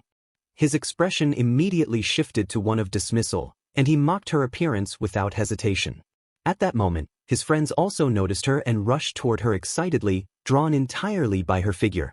Their attention fixated on her chest, and they loudly celebrated their discovery, abandoning all restraint as they moved toward her. Kuina watched the men walk away, anger rising within her. She turned toward Prosel, her thoughts already leaning toward violence. El shared the same reaction, calmly preparing her weapon and agreeing with the idea of riddling them completely. Prosel admitted inwardly that he understood their feelings. However, he stopped them before they could act. His attention shifted to something more important. He realized that the men's outfits resembled those of adventurers. They had mentioned earning money in a dungeon, and now that he paid attention, he noticed many others around the city dressed in a similar way. Elle observed the weapons carried by the adventurers and noted their poor quality. She felt disappointed, especially considering the materials used to create them. Prosel acknowledged her observation, recognizing it as the sharp perspective expected from someone of dwarven lineage. As they moved through the city, Prosel purchased food from a nearby vendor and used the opportunity to ask for information. The vendor explained that many of those adventurers were heading toward the dungeon of the Demon King of Time, located north of the city. The vendor expressed surprise that Prosel did not already know this. Prosel thought about the one responsible for reviving those who had died during the evening party. He had never seen that Demon King personally, but he had heard enough. The Demon King of Time was said to possess control over time itself, making him one of the strongest among demon kings. His dungeon was known for its extreme difficulty and near impregnable defenses. However, it also held immense treasure, enough to attract adventurers from all over. Because of that dungeon, adventurers gathered in large numbers, each seeking wealth and glory. Merchants followed them, hoping to profit from their presence. This constant flow of people and trade had caused the city to grow into what it was now. The vendor made it clear that the city's prosperity existed entirely because of the Demon King of Time. Prosel reflected on this information. Since they had already come this close, it made sense to meet him. He called for El and Kina, signaling that they would move north. Their immediate thoughts turned toward confrontation, assuming the possibility of war. Prosel dismissed that notion. He had no intention of acting recklessly against one of the strongest demon kings. Their purpose was not conflict, but creation. As they walked across the open fields beyond the city, Prosel recalled how they had been aided during the evening party. Because of that, he believed it was only proper to go and offer a respectful greeting. Prosel believed there was no disadvantage in building friendships. From his perspective, forming connections would only bring benefits. Kuina reacted with clear dissatisfaction, finding the idea dull and uninteresting. As they continued walking, Prosel observed the surrounding land. The vegetation was sparse, and the soil appeared thin and lacking richness. It was not land that supported much life. Time passed, and night eventually fell over the open fields. Prosel let out a tired sigh, realizing he had not been told that the Demon King of Time's dungeon was located 80 kilometers away. The distance was far greater than he had expected. Kuina immediately complained about the exhausting distance. Elle also showed signs of fatigue, her legs weakened from the long journey and feeling unsteady beneath her. Looking around, Prosel noticed that many adventurers had already set up camps across the area. They had stopped to rest for the night, preparing themselves before continuing toward the dungeon. Prosel decided they should do the same and began preparing to create a tent using his power. Before he could finish, a voice suddenly called out, interrupting him. Prosel turned his attention toward the source and saw a man riding on a wagon. The man addressed him casually, offering goods for sale and questioning his presence near the Demon King of Time's dungeon without proper equipment. Prosel immediately recognized him as a merchant. The merchant introduced himself proudly, explaining that he belonged to counterattack, the largest and most successful commercial firm in Ekla. His role was to supply goods to adventurers heading toward the Demon King of Time's dungeon, ensuring they had what they needed before facing its dangers. Prosel repeated the mention of the Time dungeon as his eyes drifted toward a particular item. He noticed a bottle marked with a label indicating 30 years. The merchant quickly explained that the bottle was expensive. In the city, it would have been sold for less than half the current price. However, the added costs of travel, escorts, and transportation had increased its value significantly. Prosel examined the bottle carefully, still questioning the justification. The merchant explained further, making it clear that adventurers had little choice but to buy such supplies. If they were injured inside the dungeon and lacked the means to recover, their lives would be in immediate danger. Returning to the city was not a simple option, as it required traveling 80 kilometers in one direction. Demons could also appear along the way, making the journey even more dangerous. An injured adventurer would struggle to survive such a trip. The merchant made it clear that life carried far more weight than money. When comparing the value of survival against the cost of supplies, the price became insignificant. From that perspective, it was not expensive, but necessary. Prosel quietly judged the merchant's behavior as greedy. The merchant, however, defended his position, insisting that he was simply providing what adventurers needed. He explained that the situation would have been different if another city existed between the dungeon and Ekla. At those words, Prosel's expression shifted. He understood the meaning behind them. He acknowledged the merchant's explanation and expressed his appreciation before departing. The merchant encouraged him to continue supporting the counterattack company as they parted ways. The next day, Prosel and his companions arrived at the dungeon of the Demon King of Time, Dantalion. Kuina stood before the massive entrance, immediately overwhelmed by its scale. The structure towered before them, far larger than she had expected. Prosel's attention shifted as he noticed the merchant they had met the previous day. He also saw many others gathered nearby, all sharing the same purpose. Everyone present had come for the dungeon. Prosel prepared himself and moved forward. Kuina responded with excitement, eager to proceed. The moment they entered, they were met with intense chaos.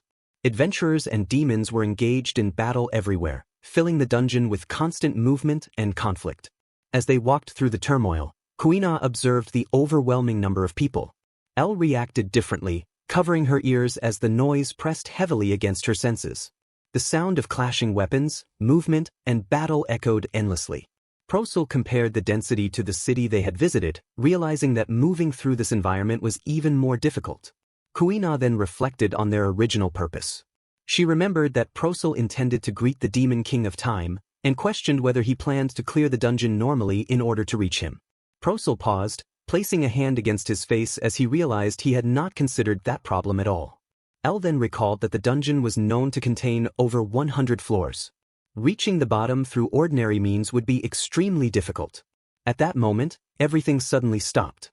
Prosel noticed that both adventurers and demons had frozen completely in place. None of them moved. The scene became unnaturally still, as if time itself had been halted. Before he could fully process what was happening, the ground trembled beneath them.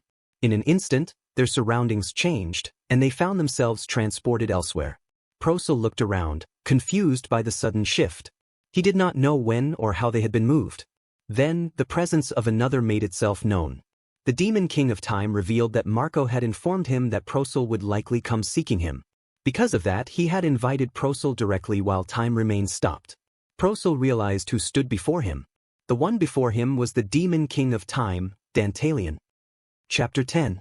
Prosel realized that the person before him was one of the strongest demon kings, the demon king of time, Dantalion. Dantalion stated that he remembered Prosel well, recognizing him as the new demon king who had put on a show at the evening party. He questioned what brought Prosel here, noting that Prosel did not appear hostile. Prosel explained that he had been nearby and thought it would be proper to greet him and express his gratitude for the evening party. Dantalion laughed, finding it agreeable, and expressed that he did not dislike polite youngsters. Dantalion then brought up the evening party again, explaining that after the party, new demon kings like Prosel had officially been granted permission by the creator to construct dungeons and participate in wars, or more accurately, that such duties had been imposed upon them. He asked whether Prosel, who had been the center of attention, had already decided on the type and location of his dungeon. Kuina answered that they had been searching for a suitable place. However, Prosel corrected her, stating that he had already decided where he would build his dungeon. Kuina reacted with surprise, questioning whether he truly had. Prosel declared that his dungeon would be located between the commercial city of Ekla and the dungeon belonging to Dantalion, the demon king of time. Dantalion noted that the adventurers from Ekla were his primary customers, making Ekla effectively his territory. He questioned the meaning behind Prosel's decision to construct a dungeon along that road. In the next instant, Dantalion appeared behind Prosel, having stopped time and moved without warning. Kuina and El reacted immediately, preparing to fight as they realized he had frozen time and repositioned himself behind them. Prosel quickly ordered El and Kuina to stop. He glanced back and clarified that it was a misunderstanding, explaining that he had no intention of harming Dantalion's profits. He revealed that the dungeon he planned to create would be a city. Dantalion laughed and released Prosel, revealing that he had only been joking. He explained that Marco had contacted him beforehand. Prosel questioned this, realizing that Marco had informed Dantalion. He learned that he and Marco were from the same year, and that she had predicted someone as straightforward as Prosel would likely come to greet him. Prosel reflected that she had understood his character completely. Dantalion returned to his throne and looked down at Prosel, granting him permission to proceed as he wished. He acknowledged that if the dungeon was to be a city, there would be no dispute over adventurers. Prosel expressed his gratitude, though his voice carried slight tension. However, Dantalion added that there would be compensation, since Prosel was attempting to earn profit within his territory. He declared that the compensation would be Prosel's creation medal and asked whether he agreed to that condition. Prosel was visibly shocked. Dantalion continued, explaining that a medal with such a unique characteristic, one that served as a key to creating S-ranked demons, was extremely interesting. Prosel recalled his earlier conversation with Marco, remembering how she had warned him that he had drawn significant attention during the evening party. She had cautioned him that many would seek to uncover the secrets behind his metal and weapons, and that he needed to remain careful. At that moment, Prosel understood that this was exactly what Marco had meant. Dantalion stated that if Prosel did not agree, then there was little else to discuss, and he would simply have to find another location. He pressed Prosel to decide what he would do. After weighing his options, Prosel stated that he understood and agreed to give the creation medal to Dantalion. El looked at him in surprise, questioning his decision. Prosel affirmed his choice, recognizing that it would not be wise to create conflict at this stage. He also reasoned that his city would ultimately benefit Dantalion as well, and if Dantalion recognized that, there was even a possibility of becoming allies. Kuina raised her concern, wondering whether this decision was dangerous. Prosel acknowledged that it carried risk, but he also understood the rules governing demon kings. Senior demon kings were forbidden from taking action against new demon kings until the newcomers had officially matured. Furthermore, since Dantalion was from the same year as Marco, by the time Prosel reached official maturity, Dantalion's lifespan would have progressed to a point that significantly reduced the likelihood of direct opposition between them. This meant that the chances of them becoming enemies were relatively low. El accepted his reasoning. Kuina expressed admiration for Prosel, recognizing the careful thought behind his decision. Prosel then looked at Dantalion and acknowledged that they had reached an agreement, but questioned why Dantalion had acted aggressively earlier if Marco had already contacted him beforehand. Dantalion answered plainly, revealing that the reason was simple frustration. Prosel was left confused and reacted with surprise. Dantalion suddenly rushed in front of him, his composure gone as he spoke with intensity. He fixated on the fact that Marco was Prosel's parent, which meant Prosel lived beside her constantly under the same roof. The thought filled him with envy, as he imagined Marco being there from morning until night, making every day feel like a perfect paradise. His overwhelming energy caused Prosel to panic and he instinctively backed away, feeling unsettled by the sudden shift in behavior. He began to wonder if Dantalion had feelings for Marco. Dantalion admitted that he had not even been allowed to hold her hand, his frustration clear. He then nervously questioned whether Prosel and Marco shared a deeper relationship. Prosel immediately denied it, firmly clarifying that they were not in that kind of relationship. Hearing this, Dantalion released a deep sigh of relief. He explained that when he had received Marco's message, she had spoken about Prosel with such happiness that it had stirred his emotions. Prosel thought to himself that it would be best not to mention the times he had seen Marco casually walking around naked, realizing that if Dantalion ever learned that, his life would be in danger. He then stated that he could tell Marco about what had happened today in a positive way, even though he did not particularly want to involve himself further. Dantalion reacted with excitement upon hearing this. In his enthusiasm, he declared that he would give Prosel his time medal and also a water medal, stating that it would be unfair if Prosel only possessed the create medal. Prosel was surprised and questioned this, reminding Dantalion that the creation medal had been given as compensation for building the city. Dantalion clarified that the additional medals were simply gifts, offered to support him as a senior demon king with a kind heart. He then waved them off warmly, asking Prosel to greet Marco on his behalf. As Prosel prepared to leave, he reflected on how unexpected the outcome had been. Not only had he received permission to build his city, but he had also gained what could be considered an ally, though Dantalion's personality remained difficult to fully understand. Just before Prosel could depart, Dantalion called out again and asked one final question. He referred to Prosel's earlier statement about building a city between his dungeon and Ekla, and questioned whether Prosel was truly certain about constructing a city in that specific location. Prosel and his contracted demons stood before the swamp, staring at the murky landscape spread out in front of them. As he stepped forward toward one of the puddles, his footing gave way, and he fell into the soft, unstable ground.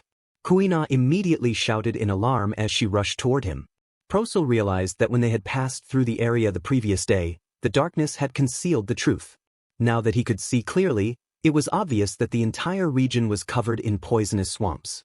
It was immediately apparent that building a city in such a place would be extremely difficult. He considered the nature of dungeon creation, knowing that constructing a dungeon involved overriding a designated area. That process alone would not be enough. A city, unlike a dungeon, would always be influenced by the surrounding environment. No matter how many times he overwrote sections of land, it would be meaningless if the fundamental environment itself remained unsuitable. This explained why nothing had been built along this road despite the heavy traffic that passed through it. El asked what he intended to do next, questioning whether he would search for a different location. Prosel refused to abandon the idea so easily. He expressed that, if possible, he wanted to build the city here. He recalled the distance between Ekla and the dungeon, remembering how vast the gap was. If a city were established at the midpoint between the two, it would serve an essential role.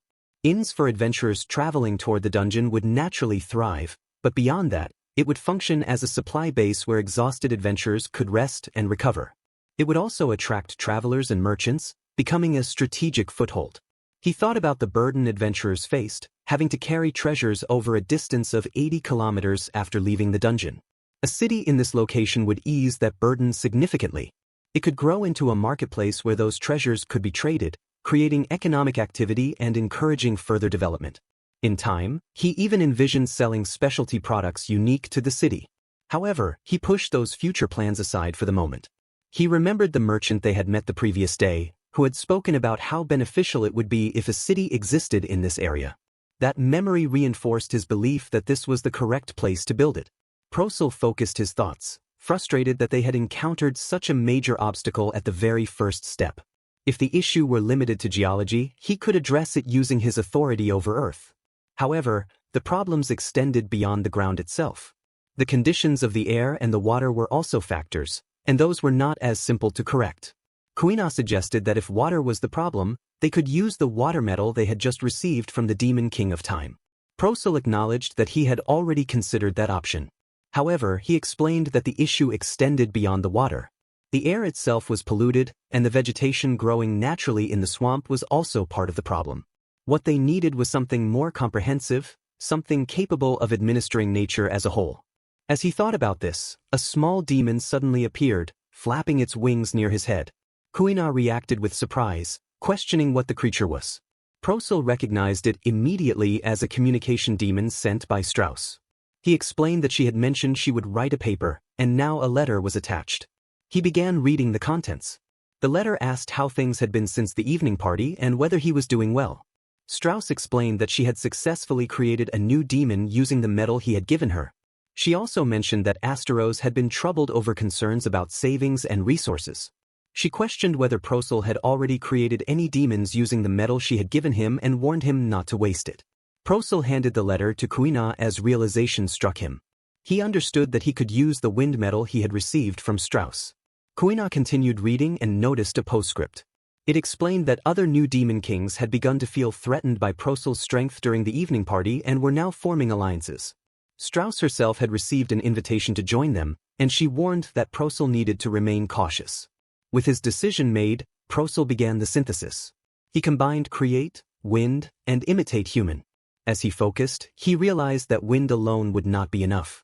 He needed something greater, something tied more deeply to nature itself. He envisioned a demon with power connected to the stars. He altered the synthesis, commanding the create attribute to change into star, and called for the new being to be born. An ancient elf appeared before them.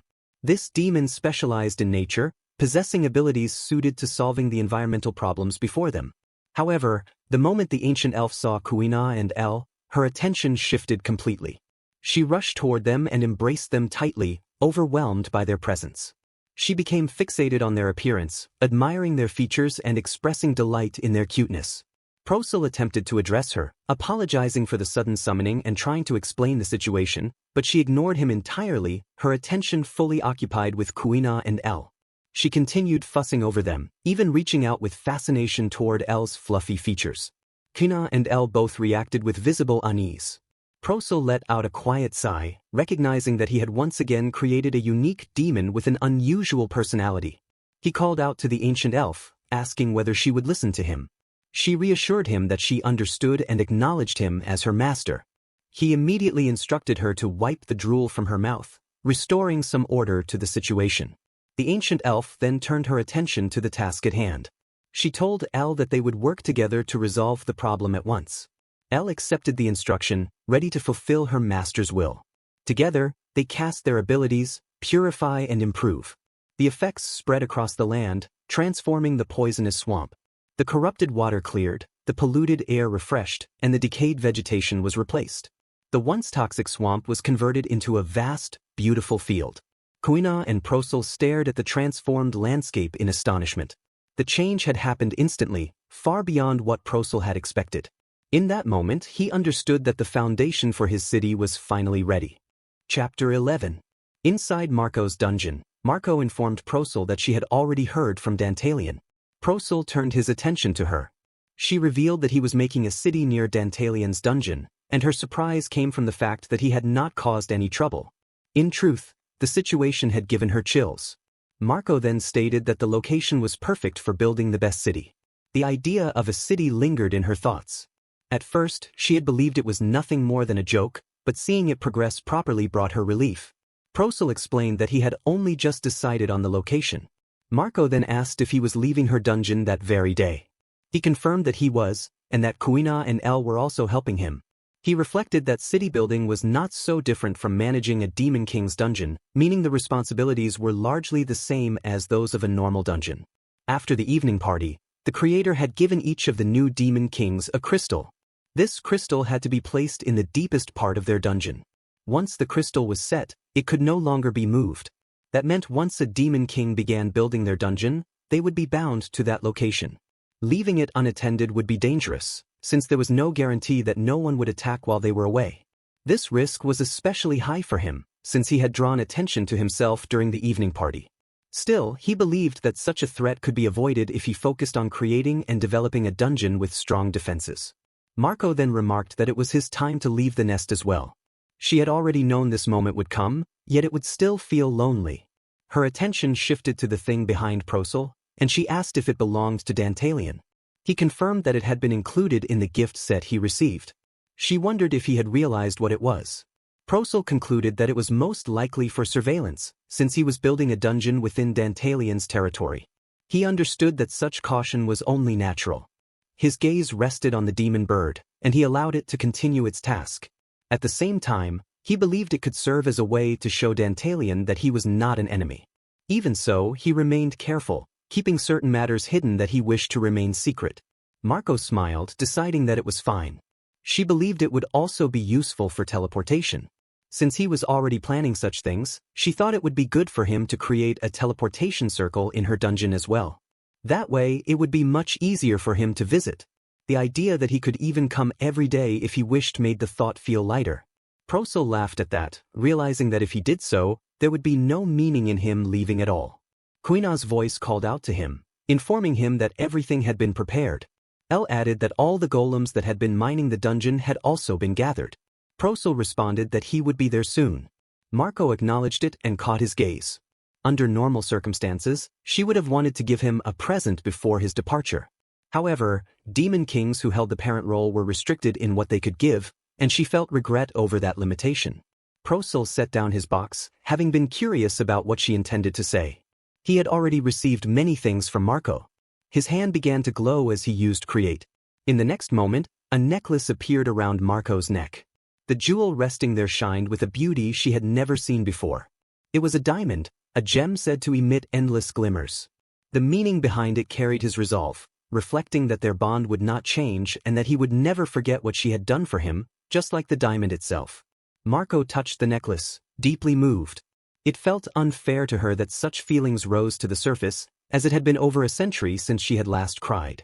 Proso smiled, feeling relieved that she liked it. Marco leaned closer, deciding that since she could not give him something physical, she had thought of the perfect present. Before he could fully understand her meaning, Marco pressed her lips against his. She pulled back with a smile, while Proso remained in disbelief. Her gaze lingered on him as if waiting for a response. He struggled to grasp her intention, while at the same time sensing a strong wave of jealousy directed toward him. Elsewhere, Dantalion watched with clenched teeth. Marco then pushed Proso gently onto the bed, her expression unchanged as she considered the situation further, as if asking whether he wished for it to continue. Proso's face flushed, caught completely off guard, while Marco simply continued to smile. Queena's voice suddenly called out to him. Proso's face turned red, and he quickly pushed Marco away. Though he felt grateful for her invitation, he understood that he had to refuse, as it was already time for him to leave. Marco accepted his decision, recognizing that it would not be right to keep the others waiting any longer. Proso called out to Marco, then picked up his luggage. He expressed his intention to invite her once his city had properly developed. Marco responded with a smile, accepting his promise and urging him to go. Outside, Quina complained about how slow he was. Proso apologized as he approached them. Behind him, Marco remained alone, her fingers resting on the diamond necklace. The jewel continued to shine endlessly. The meaning behind it lingered heavily within her thoughts. For someone who would soon disappear from her side, giving her something that shined forever felt almost cruel in its gentleness. Later, Proso and the demons gathered at the location of the future city. He held the crystal firmly, preparing for the first step of construction. The crystal began to glow as he declared that this place would become his dungeon. Magic flowed outward from it, spreading across the land.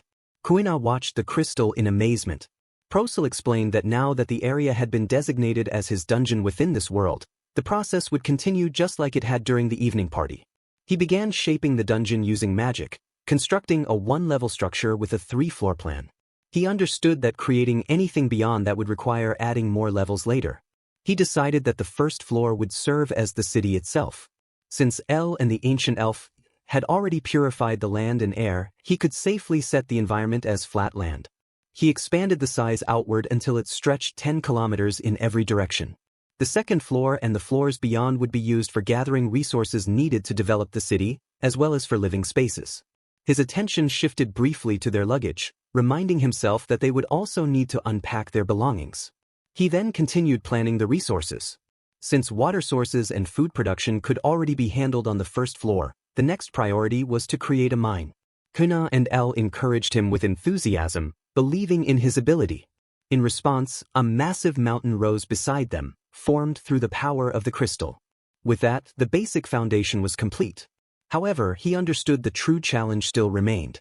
While the crystal could create a dungeon filled with danger and complexity, it could not build houses or maintain infrastructure. That responsibility rested entirely on them.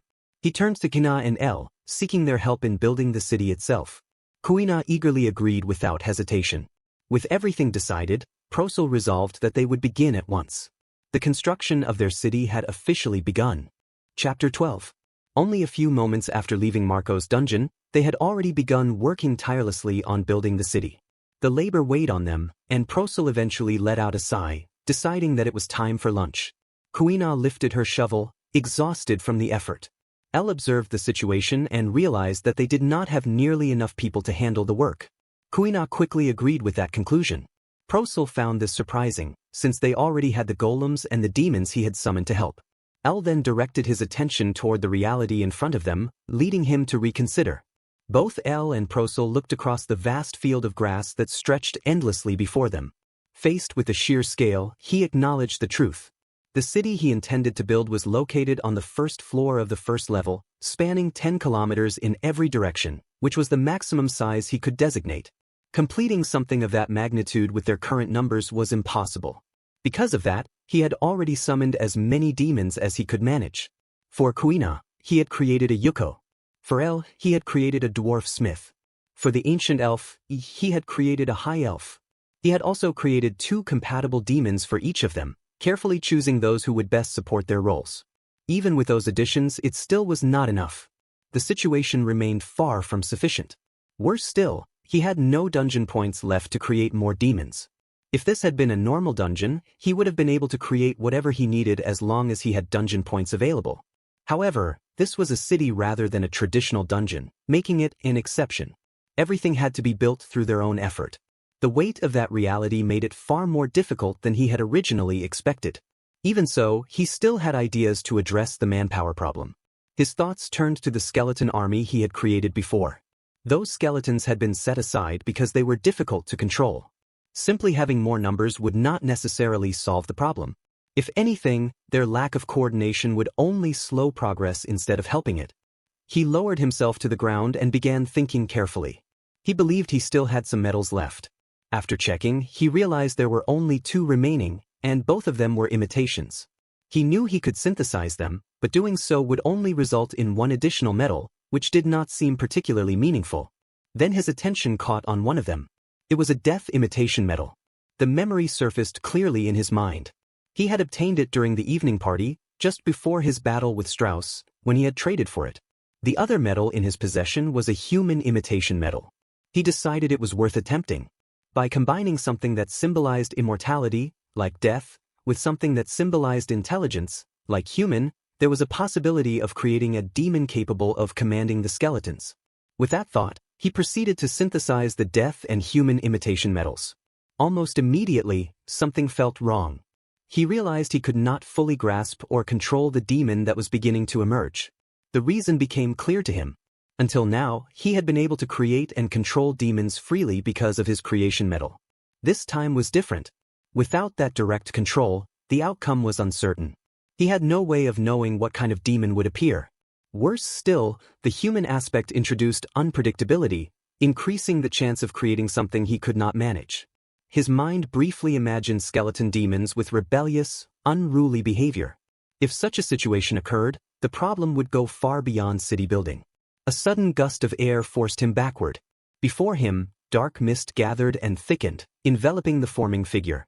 Slowly, a skeleton emerged from within the darkness, wearing a crown and a dark robe. Prosel observed carefully, hoping at the very least that communication would be possible. He introduced himself as the Demon King of Creation, Prosel. The skeleton responded with movement, turning its face toward him. The being expressed its respect and identified itself as White, a duke of the underworld. Relief settled over Prosel. The presence before him was not only manageable, but far better than expected.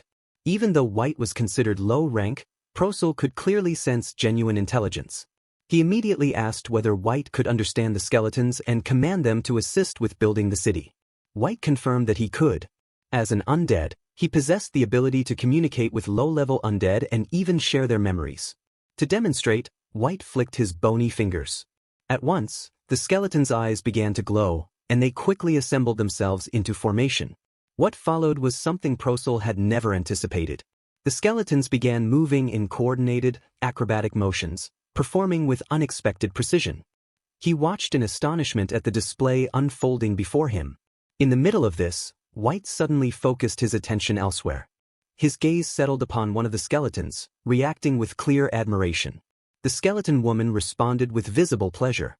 White gently took her hand, expressing approval toward her form and presence, and reacted positively to her name when it was revealed.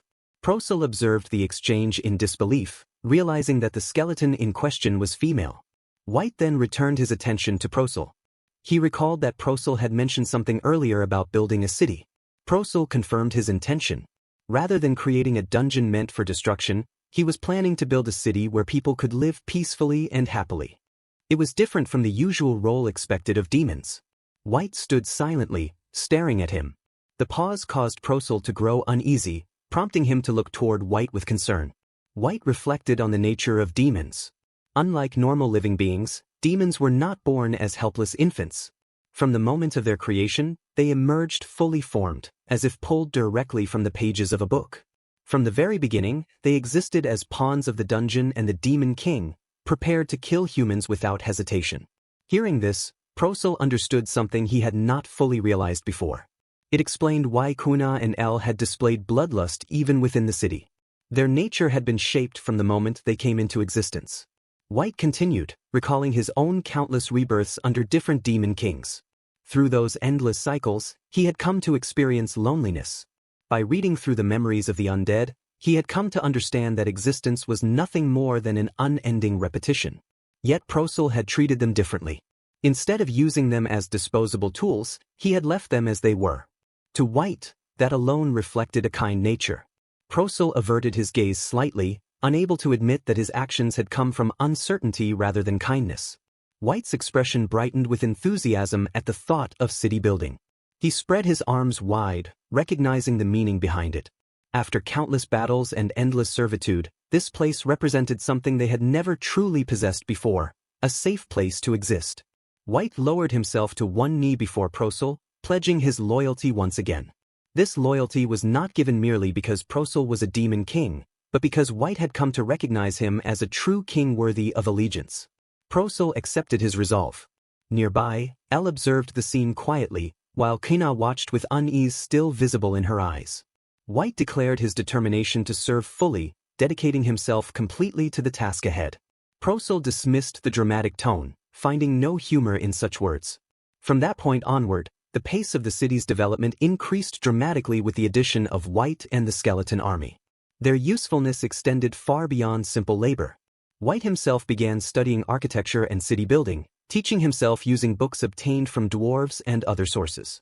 He also established communication with the other demons who had previously been left without direction, connecting everyone and greatly improving their coordination and efficiency. His presence became comparable to that of a second leader. During the construction, one of the golems struck the ground, breaking through the surface. Suddenly, water burst upward from beneath the earth. Kuina reacted with excitement, recognizing it as an onsen. The discovery brought an unexpected advantage to the city, creating a valuable feature that could attract others. Procel realized that such a place would need to be separated properly for different uses. Nearby, White covered his eyes, overcome by his own reaction as he thought of Suxan. Procel and his companions looked upon the results of their efforts. After all the work they had endured, the city had finally reached its final stage of preparation. Chapter 13. The city was, for the most part, complete. Kuina reacted with excitement, celebrating that all the buildings had finally been finished. El signaled approval, confirming that the infrastructure was also in perfect condition. The ancient elf gave her report, stating that the housing had been completed and that the fields had been blessed by the elves. With everything in place, the city was now properly prepared for applicants to begin moving in. White reflected that because of all the effort they had poured into it, their feelings toward the city had grown much stronger. Procel agreed, noting that the only thing left was to call over some humans. White wondered if humans would actually come, since during the entire time they had been building the city, none had even looked in their direction. Procel understood the reason clearly. The camouflage had prevented humans from seeing anything except the entrance. Once they removed the camouflage at the same time as opening the city, it would finally become visible and people would notice and come. Everyone would be able to see it.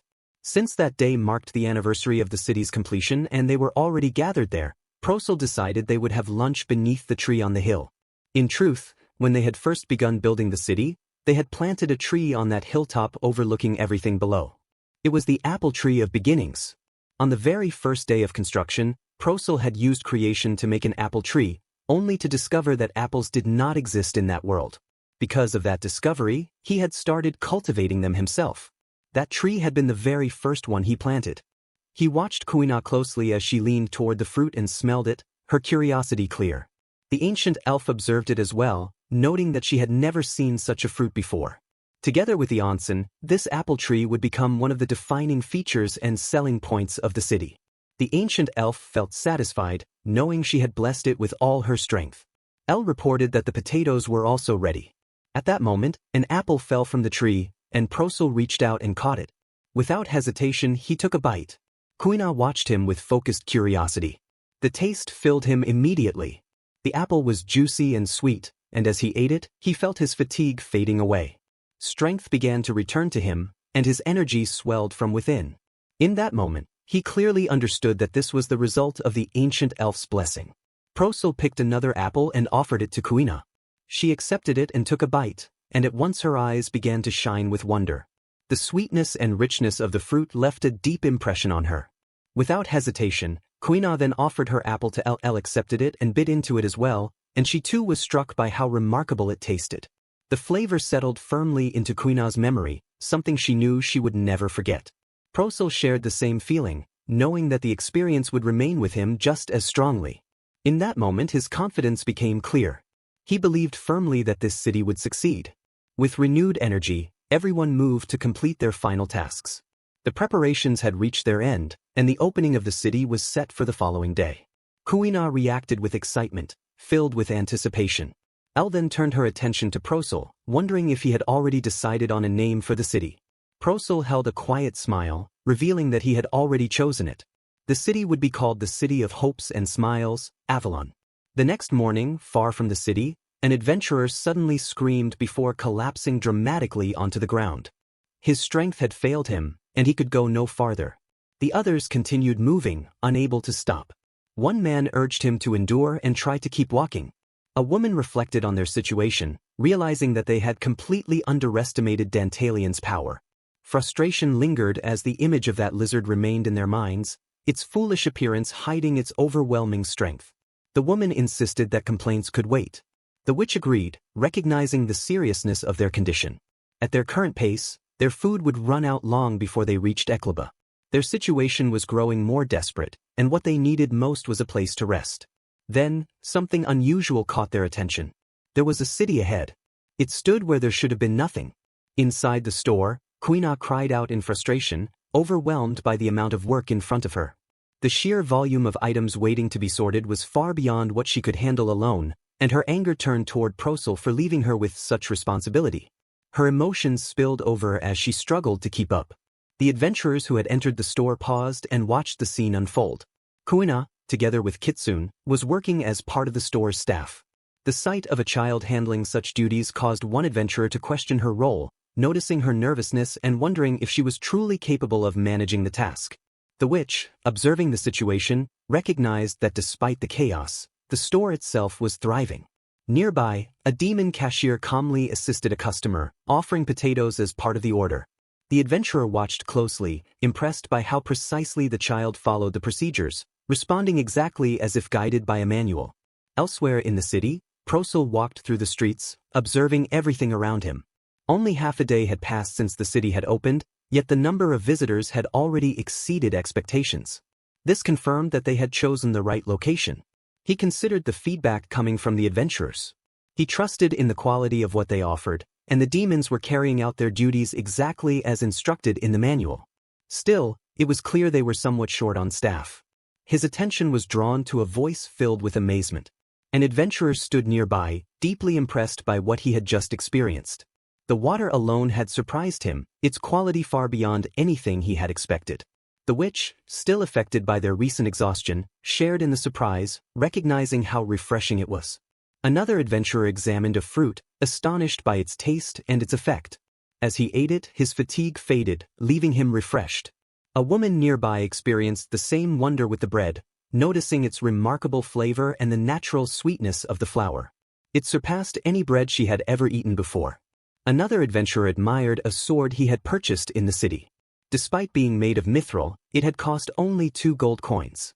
Its surface shone brilliantly, far exceeding the quality of the blunt steel sword he had previously used, which had cost twice as much. Attention then turned to an even more extraordinary weapon displayed in front of the store. Though it was not for sale, its craftsmanship was beyond comparison, something that could only be described as divine. It was said that a dwarf living in the city had forged it. One of the adventurers recalled that there had been a workshop in the city capable of repairing equipment and even creating custom-made items upon request. The group quietly discussed it among themselves, trying to understand what kind of place this was. The presence of a dwarf suggested one possibility, yet the store had been staffed by humans. They had also seen an elf. The mixture of races left them uncertain about the true nature of the city. Prosul stepped forward and interrupted their thoughts, revealing that this was a city he had built for the coexistence of humans and demi-humans. He carried a calm smile as he expressed his gratitude for their decision to come to his city. He introduced himself as Prosul, the one who stood as the head of the city. The adventurers remained silent, still trying to grasp what was happening. Prosul continued, acknowledging that it had been improper to overhear their conversation, yet he had done so unintentionally. He recognized them as adventurers capable of spreading word of what they had seen. With that in mind, he decided it would be worthwhile to conduct some business. He invited them to follow him, offering to personally show them around the town. They soon arrived at another establishment. Prosul presented it as the city's inn.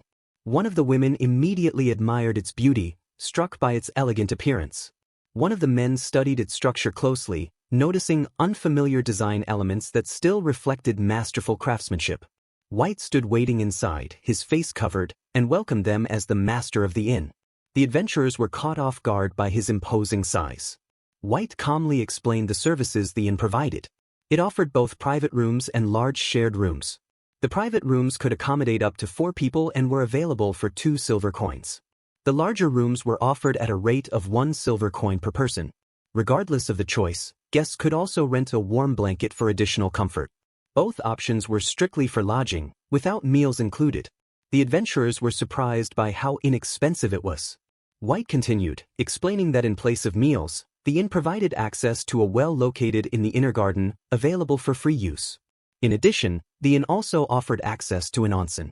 The mention of the onsen immediately drew strong reactions from the 2 women, who recognized its significance.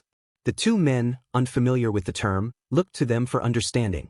The explanation was simple. It was a place for bathing in hot water. The thought of bathing freely in warm water carried a strong appeal, offering a level of comfort that felt almost unreal. One of the women expressed how much she liked the city.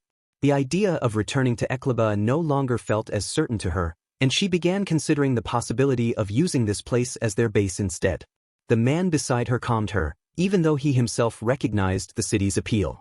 Still, he understood the reality of their situation. If they did not return to Ekla, the stock they currently carried would not serve its intended purpose. Prosul observed their exchange and reflected on what he had just heard.